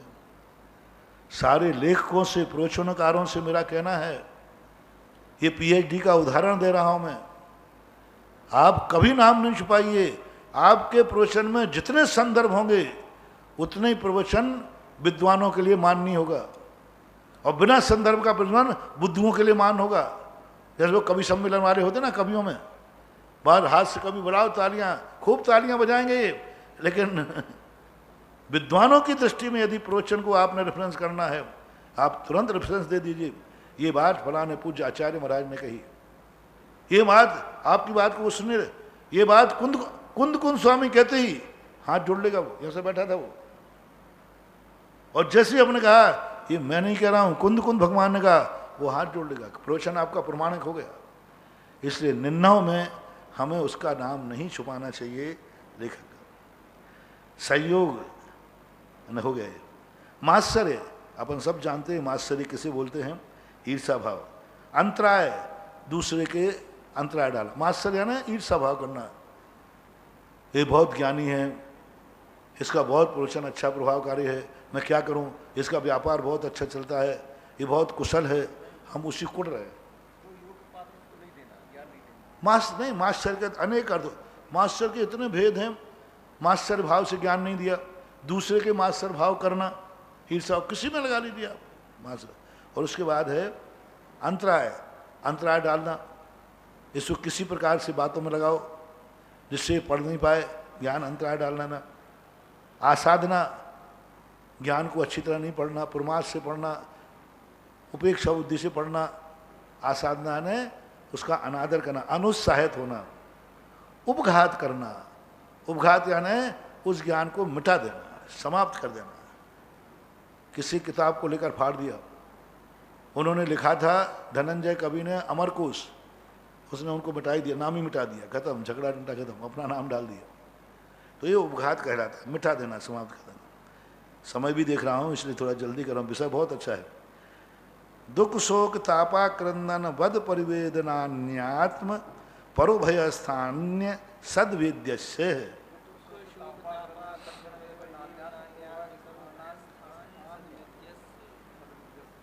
असाता वेदनी के बंध का कारण क्या है? दुख। जब इष्ट वस्तु कोई भी पीड़ा होती है, कोई अपन को तकलीफ हो जाती है, तो पीड़ित होना, दुखी होना, कांटा लग गया तो दुख हो रहा है, तो दुखी होना असाता कर्म के बंध का कारण है। ये सूत्र सबसे ज़्यादा कठिन है, सबसे ज़्यादा कठिन है। माँ थप्पड़ भी मार रही है, करे रोना मत, नहीं तो एक और पड़ेगा। अरे वो थप्पड़ से तो रो रहा है, एक थप्पड़ मार दिया तो रो गया, और फिर क्या बोलते, चुप, नहीं तो एक और पड़ेगा। अरे भाई थप्पड़ से रो रहा हूं मैं। ये सूत्र ऐसे ही है, कांटा लगा तो दुखी है, बोले दुख मत मनाना। दुख है लेकिन दुख मत मनाना, नहीं तो और ज्यादा दुख बंद होगा। थप्पड़ से तुझे दुख हुआ है तो रोएगा तो एक थप्पड़ और पड़ेगा। ऐसे ये सूत्र कह रहा है, दुख है तुम्हें, पीड़ा है, कांटा लग गया, कांच लग गया, सिर दर्द है, कमर दर्द हो रही, पेट दर्द, सब हो रहा है, लेकिन दुखी मत होना। अब बताओ कैसे दुख नहीं हो? जब दुख हो रहा है तो दुखी तो होगा, यही विशेषता है। शोक, और देखो पीड़ा होने का अर्थ मत ना कष्ट नहीं हो रहा, कष्ट हो रहा है, पूछोगे दुख रहा है, हाँ दुख रहा है, बताएगा मेरा पैर दुख रहा है, मेरा सिर दुख रहा है, मेरा पेट दुख रहा है, इससे कोई फर्क नहीं पड़ता। आकुल व्याकुल हो जाना, इतने आकुल व्याकुल हो जाना कि सब धर्म कर्म, काय का धर्म कर्म, मैं तो मर रहा हूं, यानी अपने धर्म क्रियाओं के से भी अरुचि हो जाना, ऐसा दुख। दुख की फीलिंग तो होती है। दुख को यदि दुख नहीं मानेगा तो फिर दुख में परिणाम रोकेगा कैसे? दुख को दुख नहीं मानेगा तो परिणाम रोकेगा कैसे? दुख तो मानना ही पड़ेगा, तभी तो समता भाव लाएगा वो। शोक, इष्ट वस्तु का जब वियोग हो जाता है तो हमें शोक होता है। आताप, आतप, हाँ आताप, आताप होता है जब हमें कोई अनिष्ट का संयोग हो जाता है, कोई गलत वस्तु, कोई अनिष्ट हमारे बीच में आ जाता है तो हम आताप होता है। क्रंदन, शोक, आताप और दुख के कारण से क्रंदन करना, इन तीनों को ले लेना आप। दुख के कारण से, शोक के कारण से और आताप के कारण से क्रंदन करना। क्रंदन ने विलाप करना, चिल्ला चिल्ला के रोना। चिल्ला चिल्ला के रोना भी असाता वेदनी कर्म के बंध का कारण है। हाय तोबा मचाना, यह भी असाता वेदनी कर्म का कारण है। अपना दुख जितना ज्यादा अपन चिल्लाएंगे उतना दुख बढ़ता है। नहीं, इनका नहीं, वो पड़ पीड़ा पर रो रहे हैं।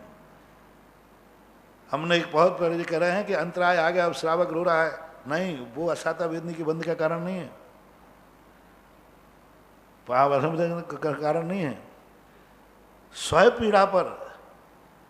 पीड़ा पर आंसू आ जाना जहर है, पर पीड़ा पे आंसू आ जाना मोती है।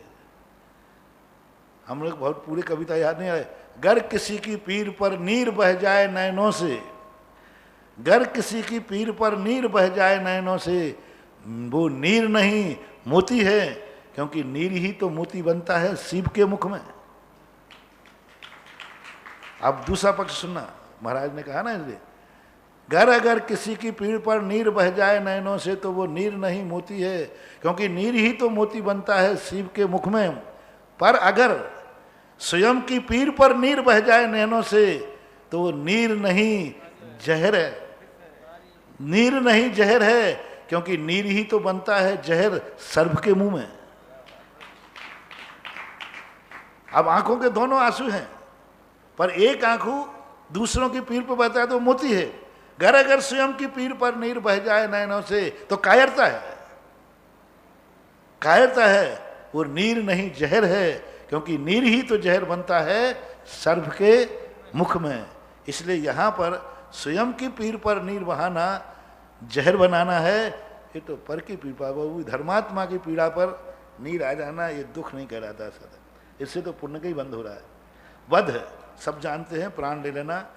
परिदेवनानी, इस प्रकार का क्रंदन करना, इस प्रकार का अभिव्यक्त करना कि दूसरे लोग दुखी हो जाएं। आपके दुख को देख करके आपने दुख इस ढंग से व्यक्त किया, इस ढंग से आभाव व्यक्त किया कि सामने वाले को दुख हो गया, अरे राम राम राम, इतना परेशान है। कम से कम और कुछ कर पाओ नहीं कर पाओ, कम से कम दुख को इतना तो दबाओ कि सामने वाला दुखी नहीं हो जाए। हमारी तो नींद हराम है ही, उसकी और नींद हराम कर दी।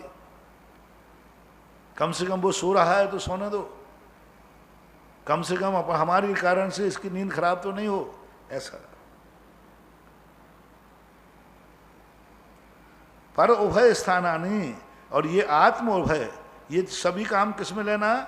अपने में और पर में, अपने दुख से अथवा दूसरों के दुख से। इस प्रकार की नहीं, दूसरों के दुख से नहीं, दूसरों को दुखी करना, स्वयं दुखी होना और दूसरों को दुखी करना। उसकी इष्ट वस्तु छीन लूंगा मैं, वो दुखी हो जाएगा। अब इसको पर में कैसे लगाएं? अपने में तो लगा दिया, अपना इष्ट वस्तु चली गई। अब दूसरे की इष्ट वस्तु छीन लूंगा मैं, राम को दुखी कर दूंगा, सीता को छीन लो, तो ये दूसरे को दुखी कर दिया, दूसरे को सुख कर दिया। इसको चोटियां ले लेते हैं, हमें कांटा चुभा तो चुभा, उसको हमने सुई चुभा दी, दूसरे को दुख दे दिया। इसी प्रकार स्वयं तो आश्चर्य कर ही रहा था, लेकिन उसको भी दूसरे से आश्चर्य करा दिया, उसको भी करा दिया दूसरे से आश्चर्य भाव। अंतराय स्वयं डाल रहा था, उसको भी कह दिया उसके कार्य में अंतराय डाल के आओ। देखो वो इस प्रकार है, यानी स्वयं अंतराय डाल रहा है, सामने वाले को भी अंतराय डलवा रहा है। इसी प्रकार उपघात आदि जो इतने हैं, स्वयं में भी लगाना और पर में भी लगाना, या साता वेदने के बंध के कारण। भूत वृत्ति अनुकंपा दान सराग संयमादि योग शांति शौचमिति सद्वेद्य से।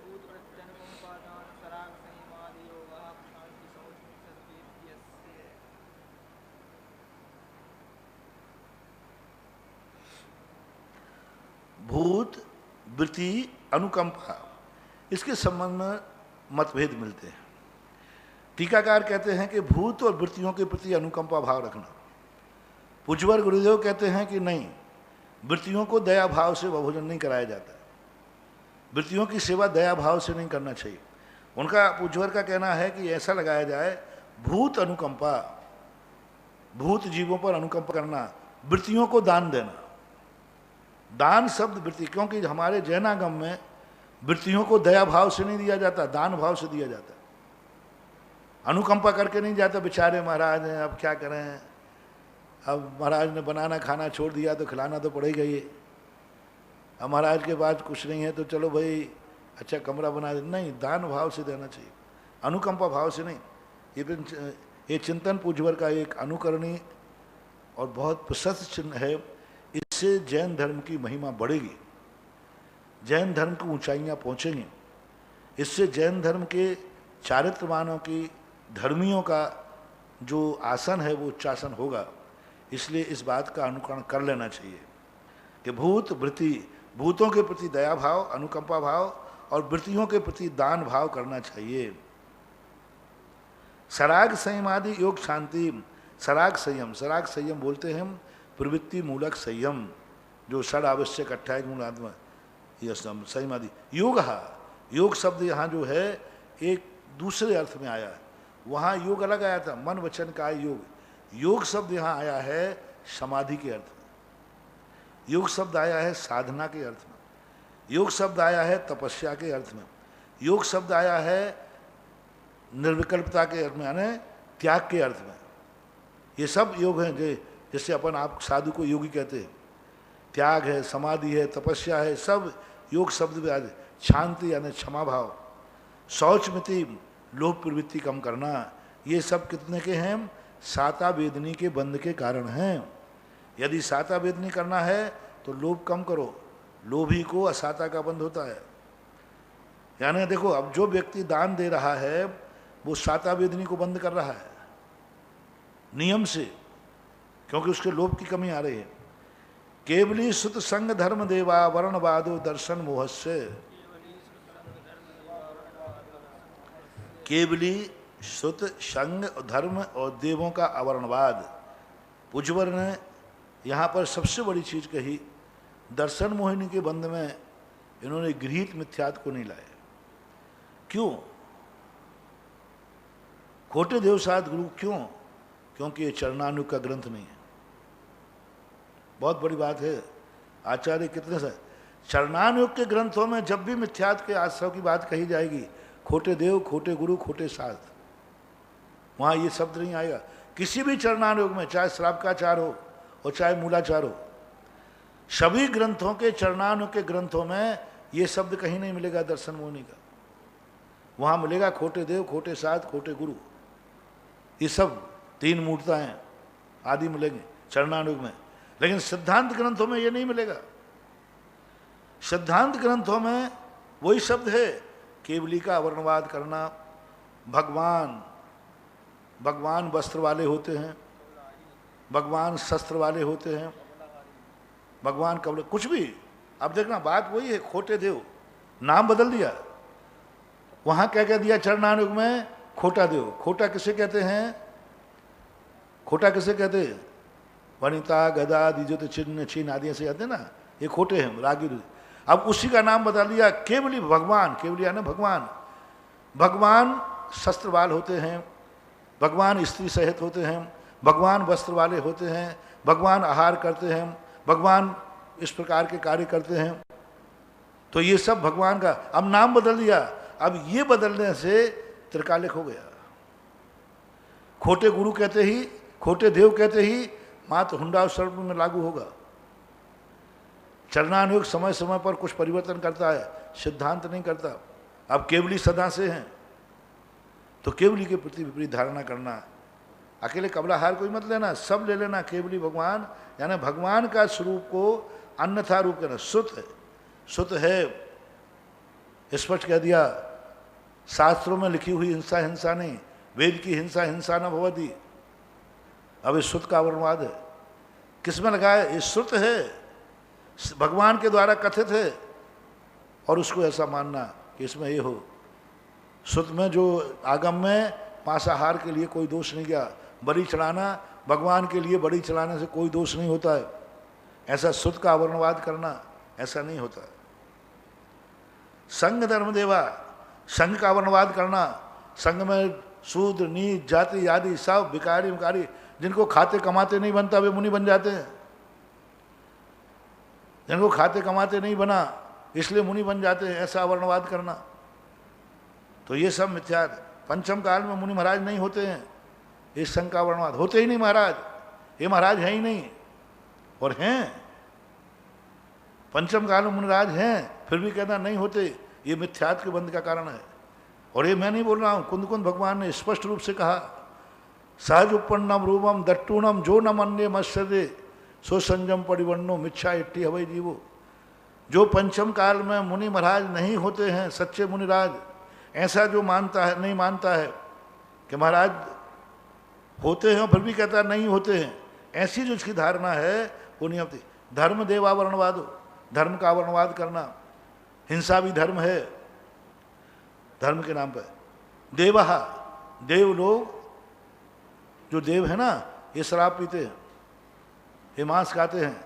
फलानी देवी बलि मांगती है, फलानी देवी को शराब चढ़ाने से प्रसन्न होती है, फलानी देव के यहाँ बलि चढ़ाने से होता है। देव है, ऐसा जो मानते हैं, देव भोजन करते हैं, देव सुरापानी होते हैं, ऐसा जो मानते हैं वो दर्शन मोहिनी के बंध का कारण है। कसायो दया तीव्र पारिणाम कहा, कसायो दया तीव्र परिणाम चारित्र मोहस्य।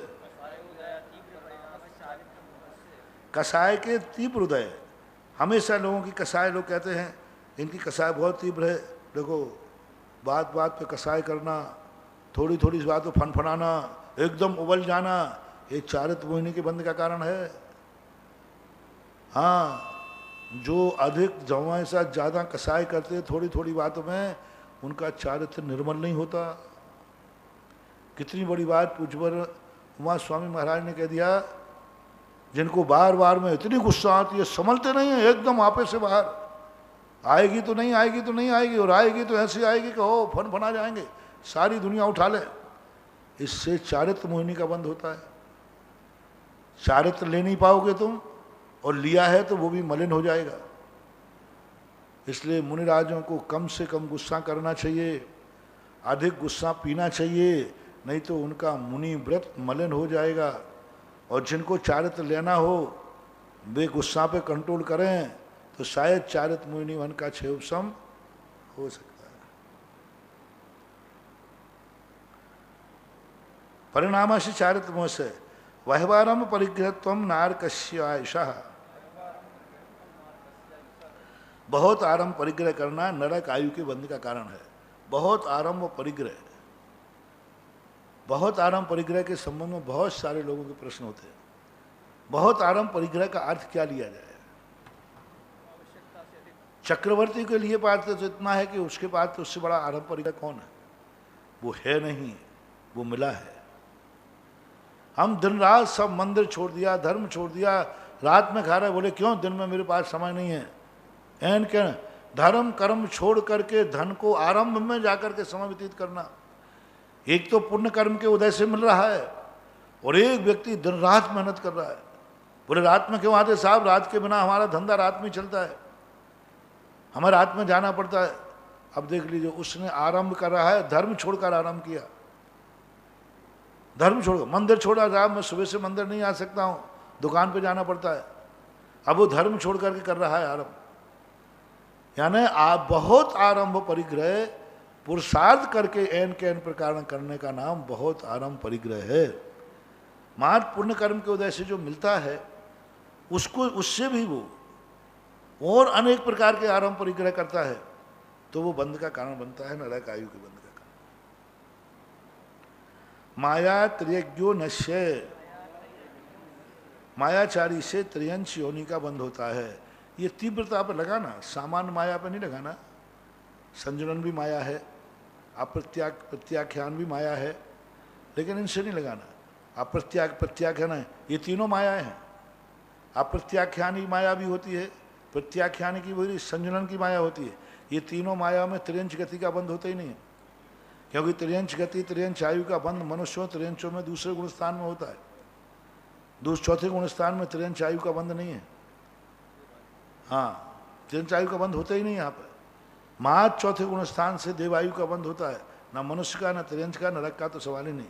बद्ध है, इसको गुण कर देना।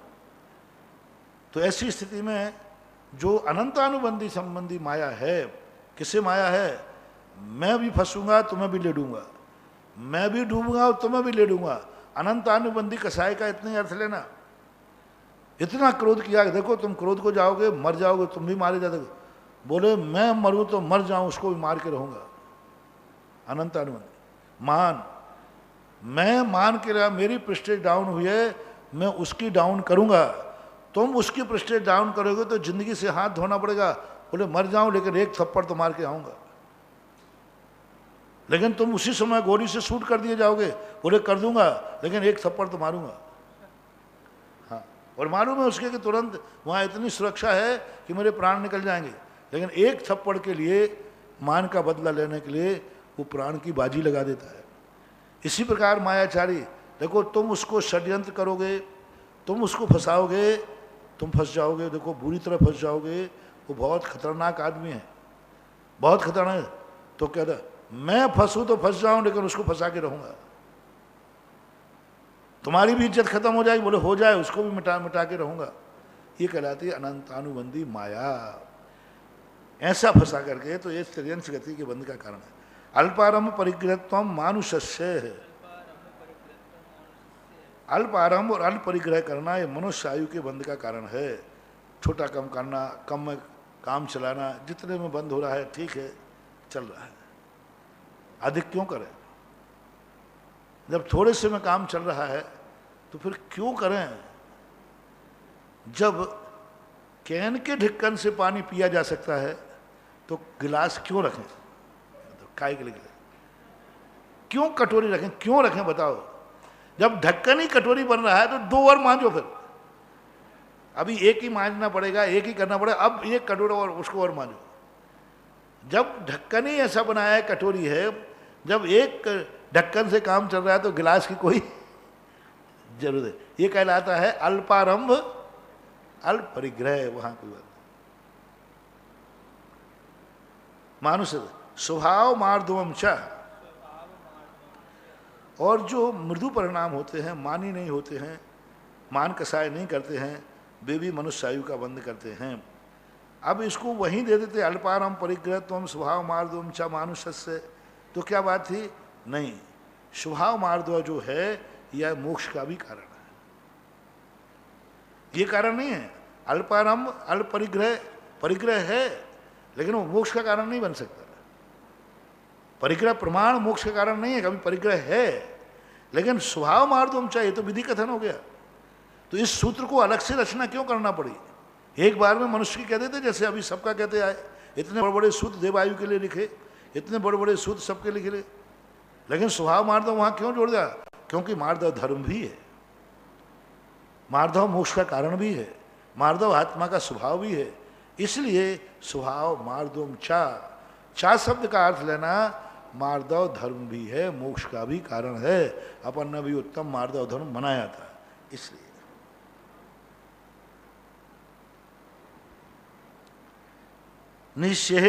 निश्शील व्रतत्वम च सर्वेशाम,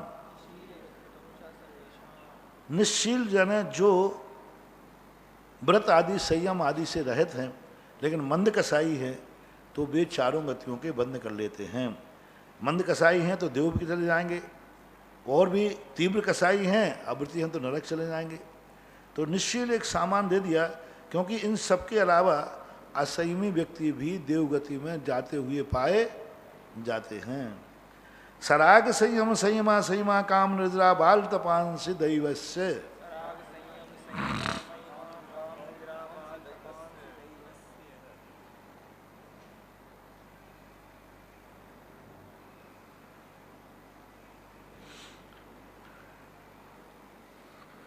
सराग संयम, सराग संयम कहलाता है शुभ उपयोग।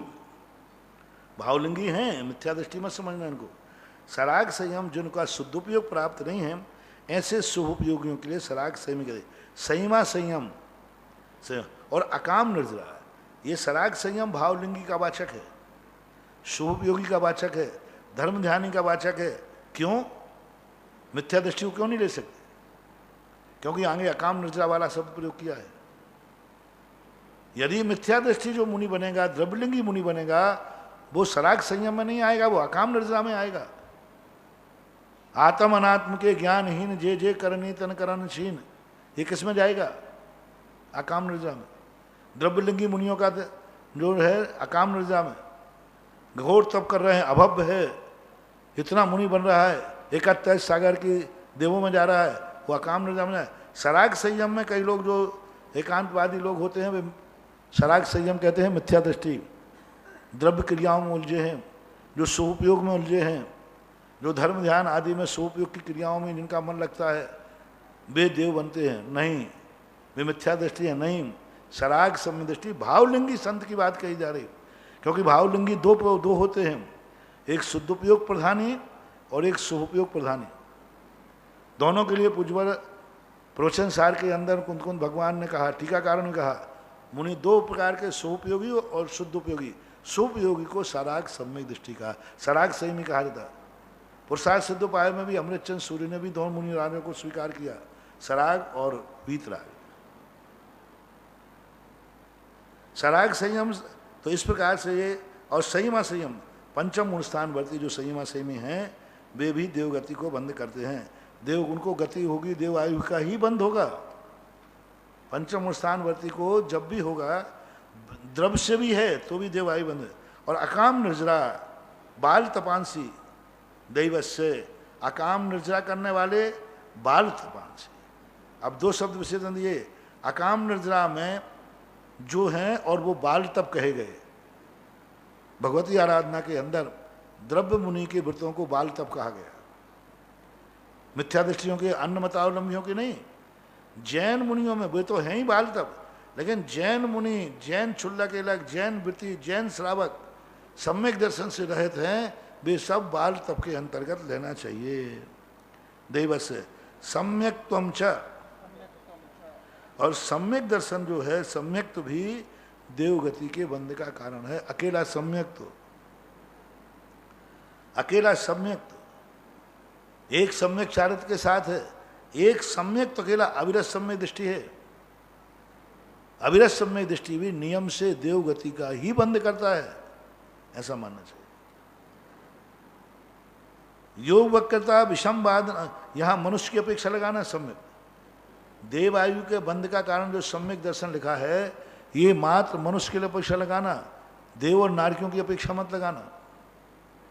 ये मनुष्य त्रियंचो की सम्यक दर्शन, सम्यक जीव देवगति का बंध करेगा, ये मनुष्य त्रियंचो का है। नारकी यदि सम्यक दृष्टि है तो मनुष्य आयु का बंध करेगा, देव यदि सम्यक दृष्टि है तो मनुष्य आयु का बंध करेगा। तो वहाँ की अपेक्षा अलग है, ये त्रियंचो मनुष्यों की अपेक्षा से कथन जानना चाहिए। योग वक्रता विषमवादनम चा शुभस्य नामना, एकों की वक्रता, मन वचन का कुटिलता अपन आर्जव धर्म में समझते ही हैं। हमेशा वक्र बने रहना, मन में कुछ, ऊपर से मुंह में राम बगल में छुरी, ऊपर से तो मीठा मीठा बोल रहा है, बड़ा भगत बन रहा है, और अंदर से मौका पड़े तो छुरी भोंक रहा है। हाँ, ये सबसे ज़्यादा होता है संसार के व्यक्तियों में। 90% लोगों में ये दुर्गुण पाया जाता है। कोई ना कोई व्यक्ति किसी ना किसी के सामने दो नंबरी कर रहा है, किसी ना किसी के सामने। बाहर का पोज अलग है, अंदर का अलग है।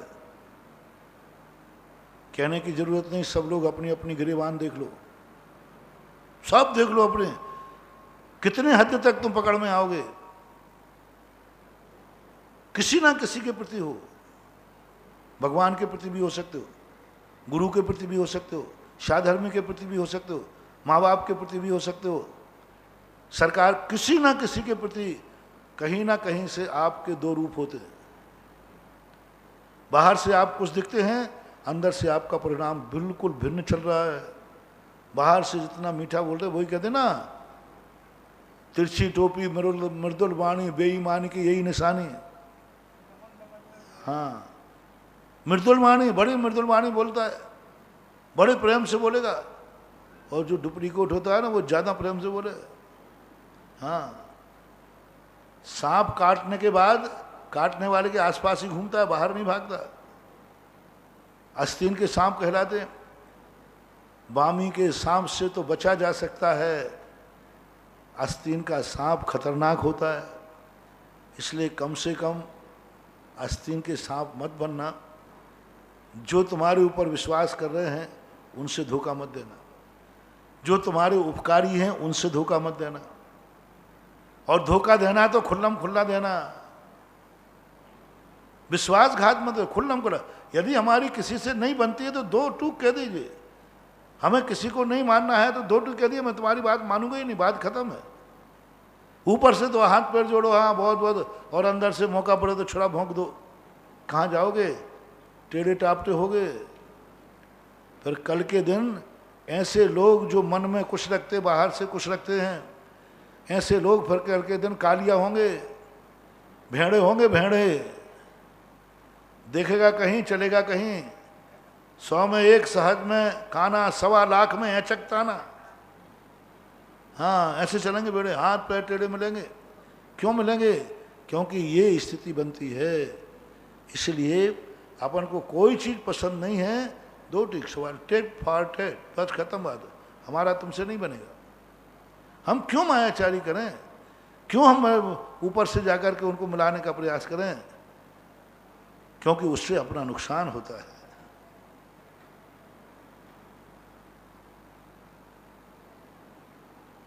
विसंवाद, विषमवाद, छोटी छोटी बातों को लेकर विषमवाद। कई लोगों की आदत होती है, छोटी सी बात है उसको शांत नहीं करेंगे, बढ़ाएंगे। ऐसा क्यों हुआ, क्यों हुआ? अरे हुआ, हो गया, जो हुआ सो हुआ, मत खोदो कुआ, इतने में बोला सुआ, सब में खाओ मालपुआ। जो हुआ सो हुआ, अब हो गया। नहीं, उसी को ऐसा क्यों हुआ, अब क्यों का तो कोई अंतर आने वाला है नहीं, वो जो होना था वो तो हो गया।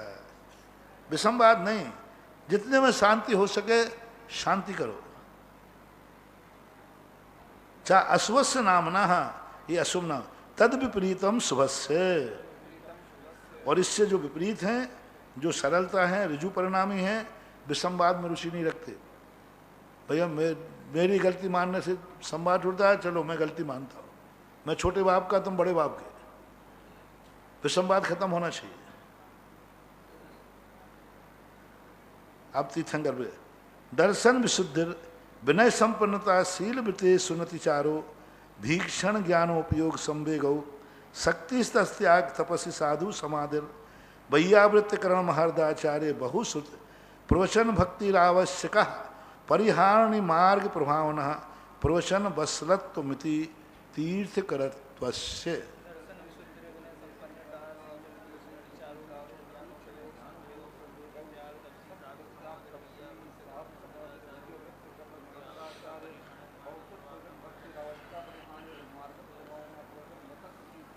ये 16 कारण भावनाओं को खूब बता चुके हैं। अभी प्रश्न में महाराज 16 कारण भावना बता रहे थे। तो दर्शन विशुद्धि, विनय संपन्नता, सब जानते दर्शन की विशुद्धि विशेष रूप से निसंकता के अंग, विनय विधान होना, शील वृत्ति यानी सरल स्वभावी होना, वैयावृत्ति का शील स्वभाव का अर्थ होता है जिस पद का, जिसका जो स्वभाव है उस स्वभाव से अन्यथा कार्य नहीं करना, असमीक्ष क्रिया नहीं करना, जो करने योग्य है वही करना चाहिए।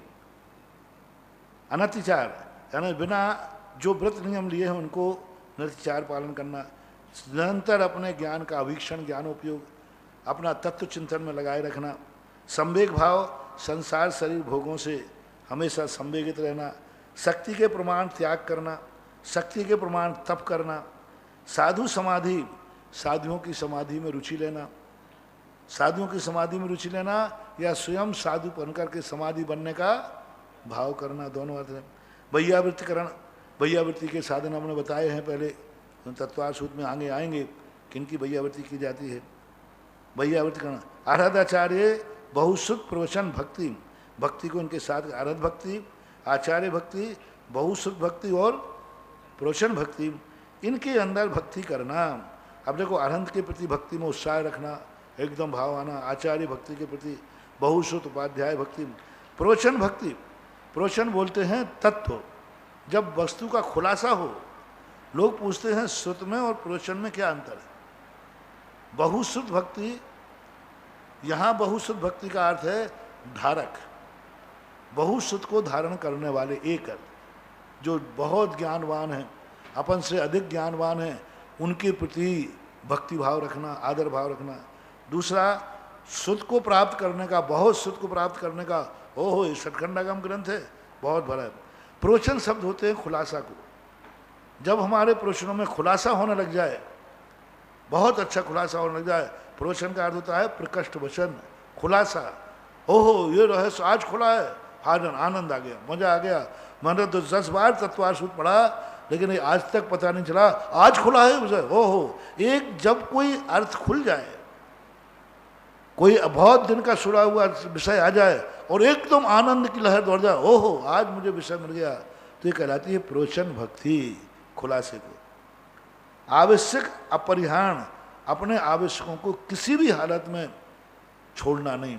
अपरिहार नहीं, अपरिहार यानी कभी नहीं कि अपने आवश्यक किए बिना हम कोई आवश्यकों में कमी नहीं लाएंगे, ऐसा है? समय में करना, उत्साह से करना, रुचि से करना, सब करना, ये तीर्थंकर प्रकृति के बंध में कारण है। मार्ग प्रभावना, मार्ग की प्रभावना सब जानते हैं, ऐसा आचरण करना कि दूसरों को आचरण करने का भाव आवे। मार्ग की प्रभावना का अर्थ क्या? ऐसी महिमा को पालन करना अथवा ऐसी महिमा का बखान करना कि लोग नास्तिक से आस्तिक हो जाए, अधर्म से धर्म की तरफ आ जाएं, पाप को छोड़कर पुण्य की तरफ आ जाएं, ये धर्म की प्रभावना करा दे। प्रवचन वत्सलत्व मिति ही। अब यहाँ दो बातें हैं, एक तो प्रवचन भक्ति और एक प्रवचन वात्सल्य।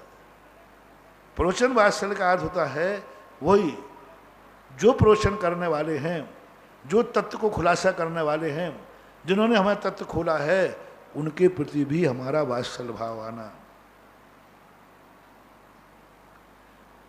तीसरा वात्सलत्वम, त्व प्रत्यय सबके साथ लगा लेना, अकेले वात्सल्य के साथ ही लगाना। वात्सलत्व नहीं, दर्शनत्व, विनय संपन्न तत्व, यानी भाववाचक है। इस भाववाचक के लिए तीर्थंकर प्रकृति के बंध का कारण है।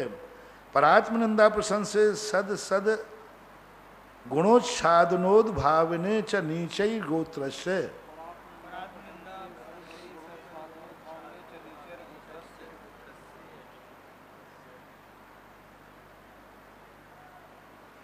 पर की निंदा करना, पर आत्म निंदा प्रशंसे, दोनों को लगाना।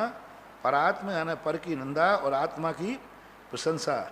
सद असद गुणों दो निकलेंगे, सद और असद गुणों का उच्छादन उद्भावन। अब इसको भी क्रम से लगाना। कैसे लगाना?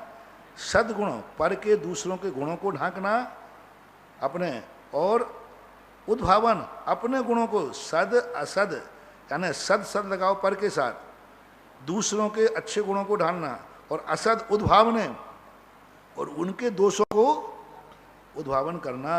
उन दूसरों के गुणों को ढांक देना और दुर्गुणों को उद्घाटित कर देना। अच्छाई ढांक दी, बुराई हो गई। और उल्टा करो, अपने में क्या करना? गुणों को उद्घाटित करना और अवगुणों को ढांकना। अपने तो अवगुण ढांकता है, वही वाली बात जो एक बार कही थी, दूसरों के दोष तो झांक के देखे गर्दन ऊँट की हो जाती है, और अपने दोष देखे तो ऐसे झप जाए जैसे कछुआ जो लेते ना, कछुआ।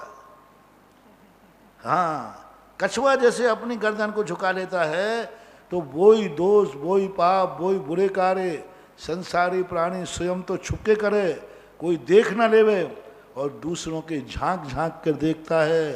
ये नीच गोत्र के बंध का कारण है। अब देख लो, जिस समय ऐसा भाव कर रहा है, वो ऐसे परिणाम कर रहा है, नियम से वो नीच गोत्र का, और नीच गोत्र का बंध सम्यक दृष्टि को नहीं होता, दूसरे गुणस्थान तक। नियम से मिथ्या दृष्टि ही है, दूसरा गुणस्थान तो बहुत कम मिलता है। यानी जब जब हम दूसरों के दोष देख रहे हैं और अपने दोष छुपाने का प्रयास कर रहे हैं, तब तब वो चाहे मुनि महाराज हों, चाहे वृत्ति हो, एलक शुल्लक हो, चाहे तुम श्रावक हो, उस समय अपने आप को मिथ्या दृष्टि मान लेना।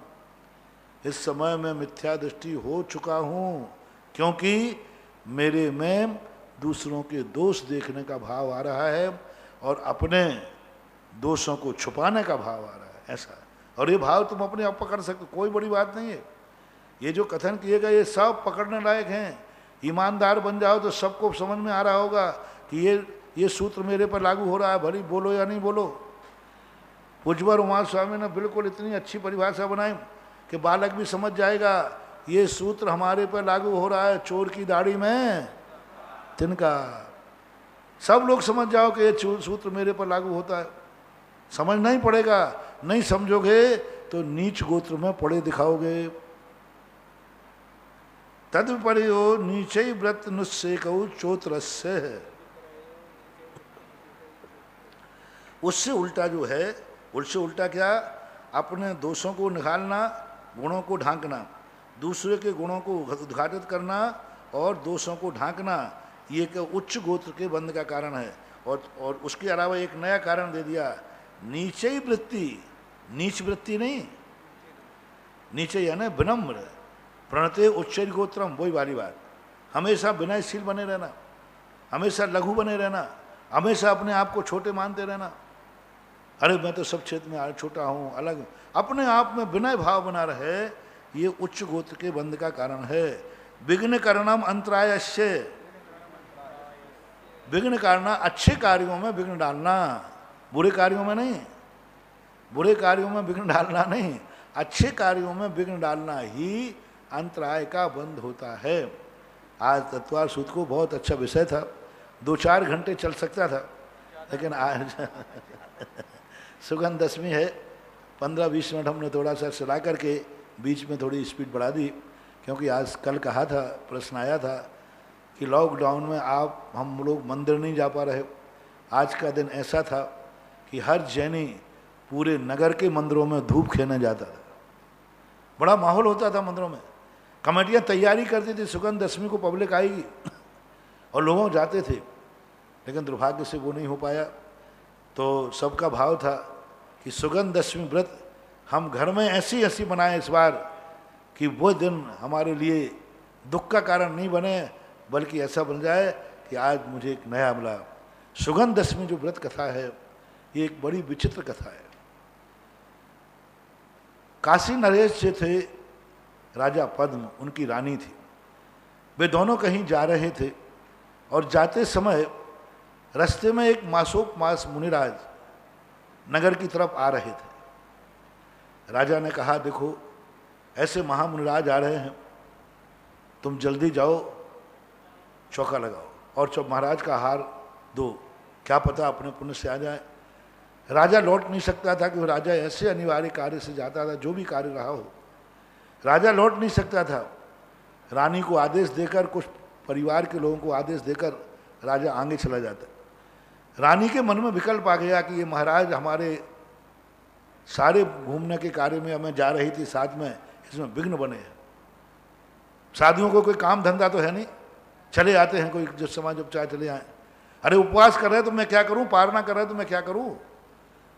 तो रानी को बड़ा क्रोध आया कि इसने हमारे कार्य में विघ्न डाला, ये महाराज है करता रहता। अब पति की बात तो टाल नहीं सकते थे, राजा की बात को टाल नहीं सकते, तो उसने, नारी का एक नेचर होता है, जब पति से झगड़ा होता है उस दिन शाम तक बेटा जरूर पिटता है। दोनों में झगड़ा होता है शाम का, क्योंकि वो पति पे तो गुस्सा निकाल नहीं पाएगी, तो शाम तक वो गुस्सा किस पे निकालती है, बेटे की धमाल चौकड़ी करते। अब बेटा रह जाता है कि मामला कि आज मैंने ऐसी कोई गलती तो की नहीं, प्रतिदिन तो बड़ी बड़ी गलती करता था, तब तो माफ हुआ। फिर उसको, अरे आज सुबह मम्मी पापा में झगड़ा हुआ था, वो तो, इसलिए बेटों को सदा सावधान रहना चाहिए। जिस दिन मम्मी पापा लड़े उस दिन मम्मी के पास नहीं जाना। इसी बार वो पति से कुछ बोल नहीं पाए, चौका लगा, घर गई, काकताली न्याय से महाराज का प्रगान भी हो गया। उसने इतने गुस्से में थी कि उसने कड़वी तुम्बी खिला दी। बोले बड़ी पालना करने आए हैं, लो मैं खिला देती हूँ। तो कौड़ी लौकी कड़वी तुम्बी जो भी होती है खिला करके, और जैसे महाराज मासोपवासी तो थे, वो कड़वी तुम्बी गई और महाराज जैसे नगर से बाहर निकले, नगर में ही नहीं निकल पाए और उनको चक्कर आ गया, गिर पड़े, उल्टी पर उल्टी होने लगी और महाराज का मरण हो गया। इधर राजा जब आया लौट करके, राजा ने सब देखा कैसे हुआ क्या हुआ। वैद्यों ने बताया कि साहब इनको किसी ने जहर दे दिया और कड़वी लौकी दी। तो राजा ने रानी पर सब पे नाराज हुआ, क्या तुम लोग चक्के नहीं दे सकते थे। नारी क्या है, ज्यादा देर तक नहीं रहती। पुलिस वालों को नारियों से पात उगलवाने में ज्यादा टाइम नहीं लगता। पहले तो नूनकार करेगी, बाद में उगलने में देर नहीं लगती, उगल देती जल्दी, उनको पछती नहीं है। उसने कह दिया ठीक है मैंने खिलाई थी, जाओ। अच्छा तूने खिलाई थी। राजा ने उसी समय परित्याग किया, रानी को देश निकाला दिया, सिर मुड़वा करके गधे पे बिठाल करके देश निकाला दे दिया। देश निकाला देते ही उसके दुर्भाग्य से वह कोढ़ से ग्रसित हो गई महाराज को खिलाने से। फिर बाद में जाकर वो सूकरी कुकरी आदि बहुत सारी पर्यायों में गई। अंत में वो चंडाल के यहाँ जाकर के एक लड़की के रूप में पैदा हुई और वहाँ फिर दुर्गंधा हुई, वो दुर्गंध से युक्त हुई। और चंडाल ने जाकर के, एक दिन मुनिराज एक पधारे थे, वो चंडाल की बच्ची यहाँ घूम रही थी जो भी, तो एक विद्याधर वहाँ आते, वो उसकी दुर्गंध को देखकर 1 योजन तक जिसके शरीर की दुर्गंध जाती थी। महाराज से पूछा, महाराज ये क्या बात है। तब महाराज ने कहा इसने पूर्व भाव में ऐसा ऐसा, संक्षेप में सुना रहा हूँ, कथा बड़ी है, पूर्व भाव में इसने ऐसा ऐसा पाप किया, उस कारण से। ये बात उस चंडाली ने सुन ली, बच्ची ने सुन ली कि मेरे पूर्व भाव के इस प्रकार के कृत्य के कारण मेरा ये हुआ। उस दिन वो पश्चाताप में चली गई और ऐसा पश्चाताप किया उसने, ऐसा पश्चाताप किया कि उसने संलेखना पूर्वक मरण कर करके सम्यक दर्शन तो हो नहीं पाया, लेकिन बड़े बैराग भाव से मरण को प्राप्त हुई। और फिर जाकर के एक दो भाव धारण करके एक सेठ के यहाँ, उज्जैनी नगरी के यहाँ, सेठ राजा के यहाँ या सेठ के यहाँ वो पुत्री के रूप में पैदा हुई। अब जो उसने पश्चाताप किया, जो उसने मरते समय अच्छे भाव किए, परिणाम स्वरूप राजा के यहाँ उसका राजकुमारी के रूप में जन्म हुआ। सेठ के यहाँ, मान लीजिए सेठ के यहाँ, राजा के यहाँ सेठ के यहाँ जन्म हुआ। और इतना अच्छा शरीर मिला, सुगंधित शरीर मिला कि उसके शरीर से कपूर की गंध आने लगी, सुगंध आने लगी और सुंदर मिली। लेकिन अभी वो पाप कर्म उसका दबा नहीं था, पाप कर्म उसका नष्ट नहीं हुआ था। जैसे उसने जन्म लिया उसकी मां मर गई। सुगंधित थी, सुंदर थी, सब कुछ था, मां मर गई। तो उसके पिता ने दूसरी शादी की। दूसरी शादी से जो स्त्री आई उससे एक कन्या हुई, वो सुंदर नहीं थी। लेकिन अब सौत या ढाई तो अपन को मालूम है, माता साले दूसरी, कांटा साले कीच का और पराया घाव, माता साले कीच की, माता साले दूसरी और सांझ का काम, कांटा साले कीच का और बादला घाम, माता साले दूसरी और सांझ का काम। कीच का कांटा सालता है, बादलों की धूप बहुत कठोर होती है, और माता दूसरी माता बहुत खतरनाक होती है, तो इसके लिए बहुत दुख देती थी। एक दिन उसके पिता राजा की आज्ञा से बाहर जाने लगे विदेश को। राजा ने कहा देखो मैं धन कमाने के लिए जा रहा हूँ, पता नहीं लौटूं कि नहीं लौटूं और कितना टाइम मुझे लग जाए, राजा की आज्ञा तो मुझे पालन करना पड़ेगा। इन दोनों बेटियों का यदि मुझे लेट होए तो आप दोनों का विवाह कर देना, विवाह करने के समय उनके लिए इस प्रकार की प्रणति कर देना। तब उसने उसका विवाह आदि करके उसने जाकर के एक मुनिराज फिर मिले उनके लिए, फिर वहां जाकर के उसने सुगंध दशमी व्रत किया। और सुगंध दशमी का व्रत करते समय महाराज ने कहा कि तुम्हारा ये पाप कब धुलेगा, जब तुम्हारे लिए सुगंध दशमी का व्रत करो। एक विद्याधर ने पूछा था कि आखिर इसका पाप कब कटेगा, तो उनका ये सुगंध दशमी का व्रत करे। और सुगंध दशमी के व्रत के दिन क्या करना पड़ता है, 10 पूजाएं करना है। पंचमी से लेकर के दशमी तक, आषाढ़ सुदी पंचमी से व्रत चालू हो जाता है और दशमी तक चलता है। 5 दिन एक आसन करो, 5 दिन पूजाएं करो, 5 दिन अपने शक्ति प्रमाण और दशमी का उपवास करो। पंचमी, छठ, सप्तमी और अष्टमी का एक आसन। और इस दिन 10 भगवानों की पूजा, प्रतिदिन 10 पूजाएं करना है 10 भगवानों की, ऋषभनाथ से लेकर 10वें भगवान तक प्रतिदिन 10 पूजाएं, 10 चंदन, 10 अक्षत, 10 पुष्प, 10 धूपड़े, 10 धूपड़ों में धूप खेना है, 10 दीप जलना है, 10-10 का काम है। और 10वें तीर्थंकर तक ये कार्य करना है, यानी 10 पूजाएं करने से 10 धूप 10 दीप दप हो जाते। और ये 10 साल तक करना है, 10 साल तक पूरे 10-10 पूजाएं, वो भी एक दिन सुगंध दशमी के नहीं। आपका सुगंध दशमी व्रत पंचमी से चालू होता है, 5 दिनों 10-10 पूजाएं करना है। फिर उद्यापन के समय आपको 10-10 वस्तुएं मंदिर में दान देना है। अब वो 10 कुछ भी 10 मंदिर बनवाओ नंदीश्वर द्वीप के, अब वो खुशी करना, 10 मूर्ति बैठा लो, 10-10 का आंकड़ा बनता है। तो इस प्रकार का वो सुगंध दशमी व्रत करके, और फिर बाद में जाकर के एक राय सेठ के यहाँ फिर पुत्री होती है। और वहाँ की कथा भी ऐसे ही है लगभग, कि वो एक भाव के बनने के बाद उसके लिए क्या किया, उस सौत ने जो आवे लड़के देखने वाले उसी को पसंद करें, उसकी ओरिजिनल बेटी को कोई पसंद ही नहीं करता था। तो इसने एक दिन कहा देख, एक निमित्त ज्ञानी ने बताया है कि तुझे पति मरघट में मिलेगा, तेरा भवा मिला, तो क्या करना, तू रात में मरघट में जाके बैठ, 4 दीपक जला के भेज ले, और रात में जो तेरे पास आवे वही तेरा पति होगा।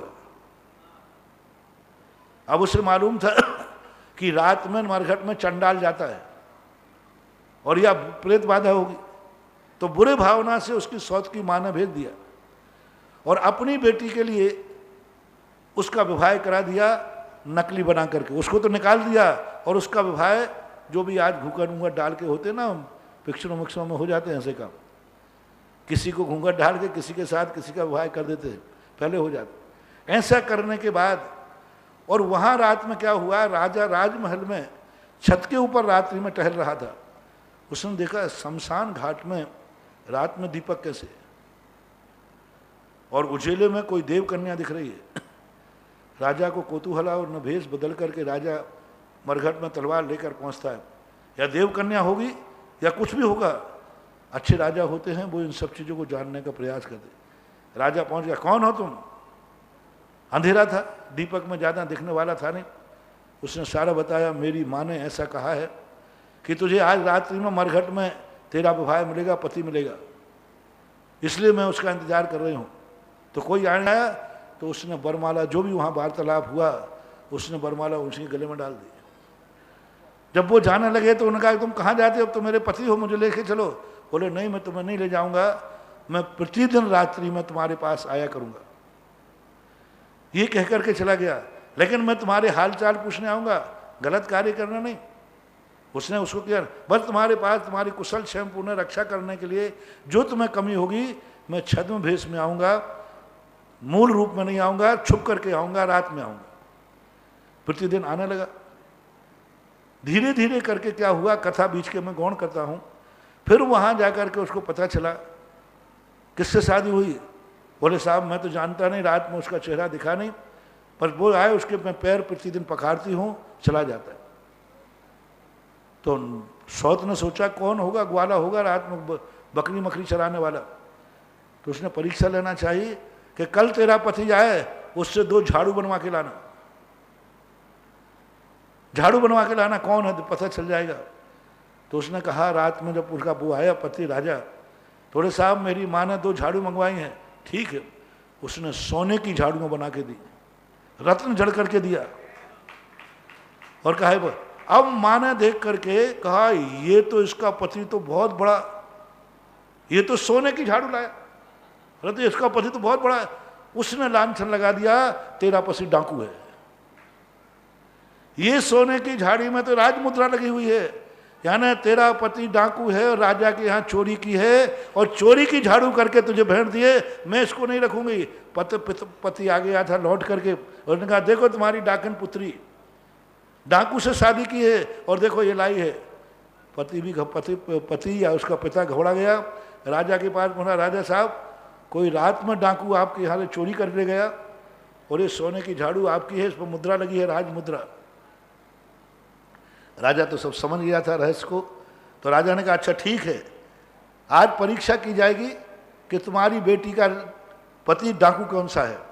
पूरे नगर को पाबंदी करके सब नगर को बुलाया गया, और स्त्री से कहा गया, तुम अपने पति को पहचानती हो? बोले नहीं, मैंने कभी चेहरा नहीं देखा, लेकिन मैं उनके चरण जरूर छू के बता दूंगी।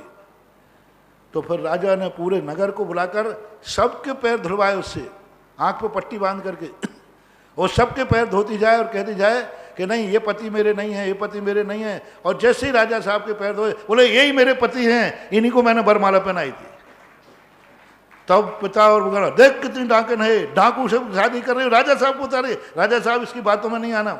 राजा ने खड़े होकर कहा, नहीं ये ठीक बोल रही है, मैं इसका पति हूं और ये मेरी पत्नी है। उस समय जब फिर पिता को पता चला, राजा को पता चला कि ये इसका है, तो उसकी सौतन माँ को मुंह काला करके सिर मुड़वा करके देश निकाला दिया गया, और बेटी के लिए राजरानी बनकर रही। और अंत में पुनः उसने सुगंध दशमी व्रत किया, और व्रत का पालन करके स्त्री पर्याय का छेद करके स्वर्ग में जाके देव हुई। ये सुगंध दशमी व्रत की कथा को मैंने संक्षेप में कहा। अब आप सुगंध दशमी व्रत के लिए 10 कुंडे रखें। आप लोग घरों में जो हैं वो घरों के अंदर एक एक कुंड रखा होगा, मैंने एक कई कहा था कल, आज 10 के, तो 10 कुंडों में आप एक एक व्यक्ति 10 कुंडों में धूप खेगा। यहाँ भी भगवान बैठे हुए हैं, और आप लोगों के लिए अपने टीवी के ऊपर भगवान दिखें या हम महाराज लोग दिख जाएं, इन्हीं के सामने कुंड पे 10 बार झोना है। हम 10 भगवानों को 10 मंत्र बोलेंगे, और इसका मंत्र कुछ भी नहीं है, हमें कोई मंत्र देखने में मिला नहीं है, कोई मंत्र यही मिला है। 10 मंत्र हैं 10 भगवानों के, सब लोग धूप ले लें और यहाँ एक व्यक्ति ऐसे लाइन से खड़े होकर खेते जाएं। ओम ह्रीम अष्टकर्म दहनाय धूपम निरूपामति स्वाहा। नहीं, आदिनाथ बोला। ओम ह्रीम आदिनाथ जिनेन्द्राय अष्टकर्म दहनाय धूपम निरूपामति स्वाहा। एक मंत्र। दूसरा मंत्र ओम ह्रीम अजितनाथ जिनेन्द्राय अष्टकर्म दहनाय धूपम निरूपामति स्वाहा। तीसरा मंत्र ओम ह्रीम संभवनाथ जिनेन्द्राय अष्टकर्म दहनाय धूपम निरूपामति स्वाहा। ओम ह्रीम अभिनंदननाथ जिनेन्द्राय अष्टकर्म दहनाय नमः धूपम निर्वपामिति स्वाहा। ओम ह्रीम सुमतनाथ जिनेन्द्राय अष्टकर्म दहनाय नमः धूपम निर्वपामिति। ओम ह्रीम पद्मपुरु जिनेन्द्राय अष्टकर्म दहनाय नमः धूपम निर्वपामिति। ओम ह्रीम सुपार्शनाथ जिनेन्द्राय अष्टकर्म दहनाय नमः धूपम निर्वपामिति। ओम ह्रीम चंद्रपुरु जिनेन्द्राय अष्टकर्म दहनाय नमः धूपम निर्वपामिति। ओम ह्रीम पुष्पदंत जिनेन्द्राय अष्टकर्म दहनाय नमः धूपम निर्वपामिति। ओम ह्रीम अष्टकर्म दहनाय शीतलनाथ जिनेन्द्राय नमः धूपम निर्वपामिति स्वाहा। इस प्रकार से आप सब अपने घरों में ये सुगंध दशमी, कई लोग इस धूप के लिए मना करते हैं। ये सुगंध दशमी की धूप बहुत पावन और पवित्र है। इसका जो धुआं है, हाँ, इस धोना में इतनी ताकत है, यदि थोड़ा सा पुण्य तुम्हारा साथ दे दे तो इस सुगंध दशमी का धुआं कोरोना को भी भगा सकता है। लेकिन धर्म तुम्हारा पुण्य साथ देवे तो। देखो, हर चीज के साथ हमारे कुंद भगवान ने कहा कि सब साधन हैं लेकिन पुण्य साथ दे। यानी सोने बनाने की विधि भी है लेकिन पुण्य है तो यदि पुण्य कर्म की तीव्रता होगा तो आप लोग भी ऐसा कर सकते हैं। भावना अपना करना भाव होता है। जैसे डॉक्टर कहता है साहब दवाई देना मेरा काम है, ठीक होना नहीं होना आपके पुण्य के ऊपर है। ऐसे ही अपन लोग इनके माध्यम से भावना भाते हैं। भावना भाना अपना काम है, फिर उसका फल मिलना या नहीं मिलना ये हमारे हाथ में नहीं रहता है। अतः आज सुगंध दशमी सभी लोग अपने घरों में धूपड़े रख करके सुगंध दशमी की धूप खेवें। यह धुआं आपके घर को नुकसान नहीं बल्कि आपके घर के पावन ही करेगा।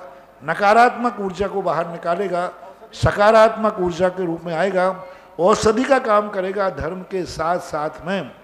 क्योंकि उस कथा में स्पष्ट लिखा 10 धूपड़े रख करके धूप की उसने 10 साल तक, पंचमी से लेकर प्रतिदिन, पंचमी से लेकर के दसवीं तक 5 दिन धूप की, और प्रतिदिन 10 धूपड़ों में खेती थी, यानी 10 धूपड़ों के। तो इस प्रकार का ये आगम सम्मत आपको पूरी कहानी सहित मैंने सुगंध दशमी के व्रत खाया। समय आपका हो गया है, अब अपन इतने करके विराम करते हैं। सभी लोग टीवी के समक्ष बैठे हुए महानुभाव एक साथ दोनों हाथ जोड़े और नमोस्तु निवेदित करें। धरूं सदा देतु हूँ दोग। और आप लोगों के यदि मंदिरों में धूपड़े रखे हों तो मंदिरों में भी जाकर के यहाँ जो अंदर रह रहे, बाहर के लोगों के लिए नहीं, जो अंदर रह रहे हैं वे अपनी पूरी वंदना कर सकते हैं समय मिले तो। लेकिन 5:40 पे आपको यहाँ आना है, 5:40 पे यहाँ प्रतिक्रमण है। आज निष्कम शायरी करें।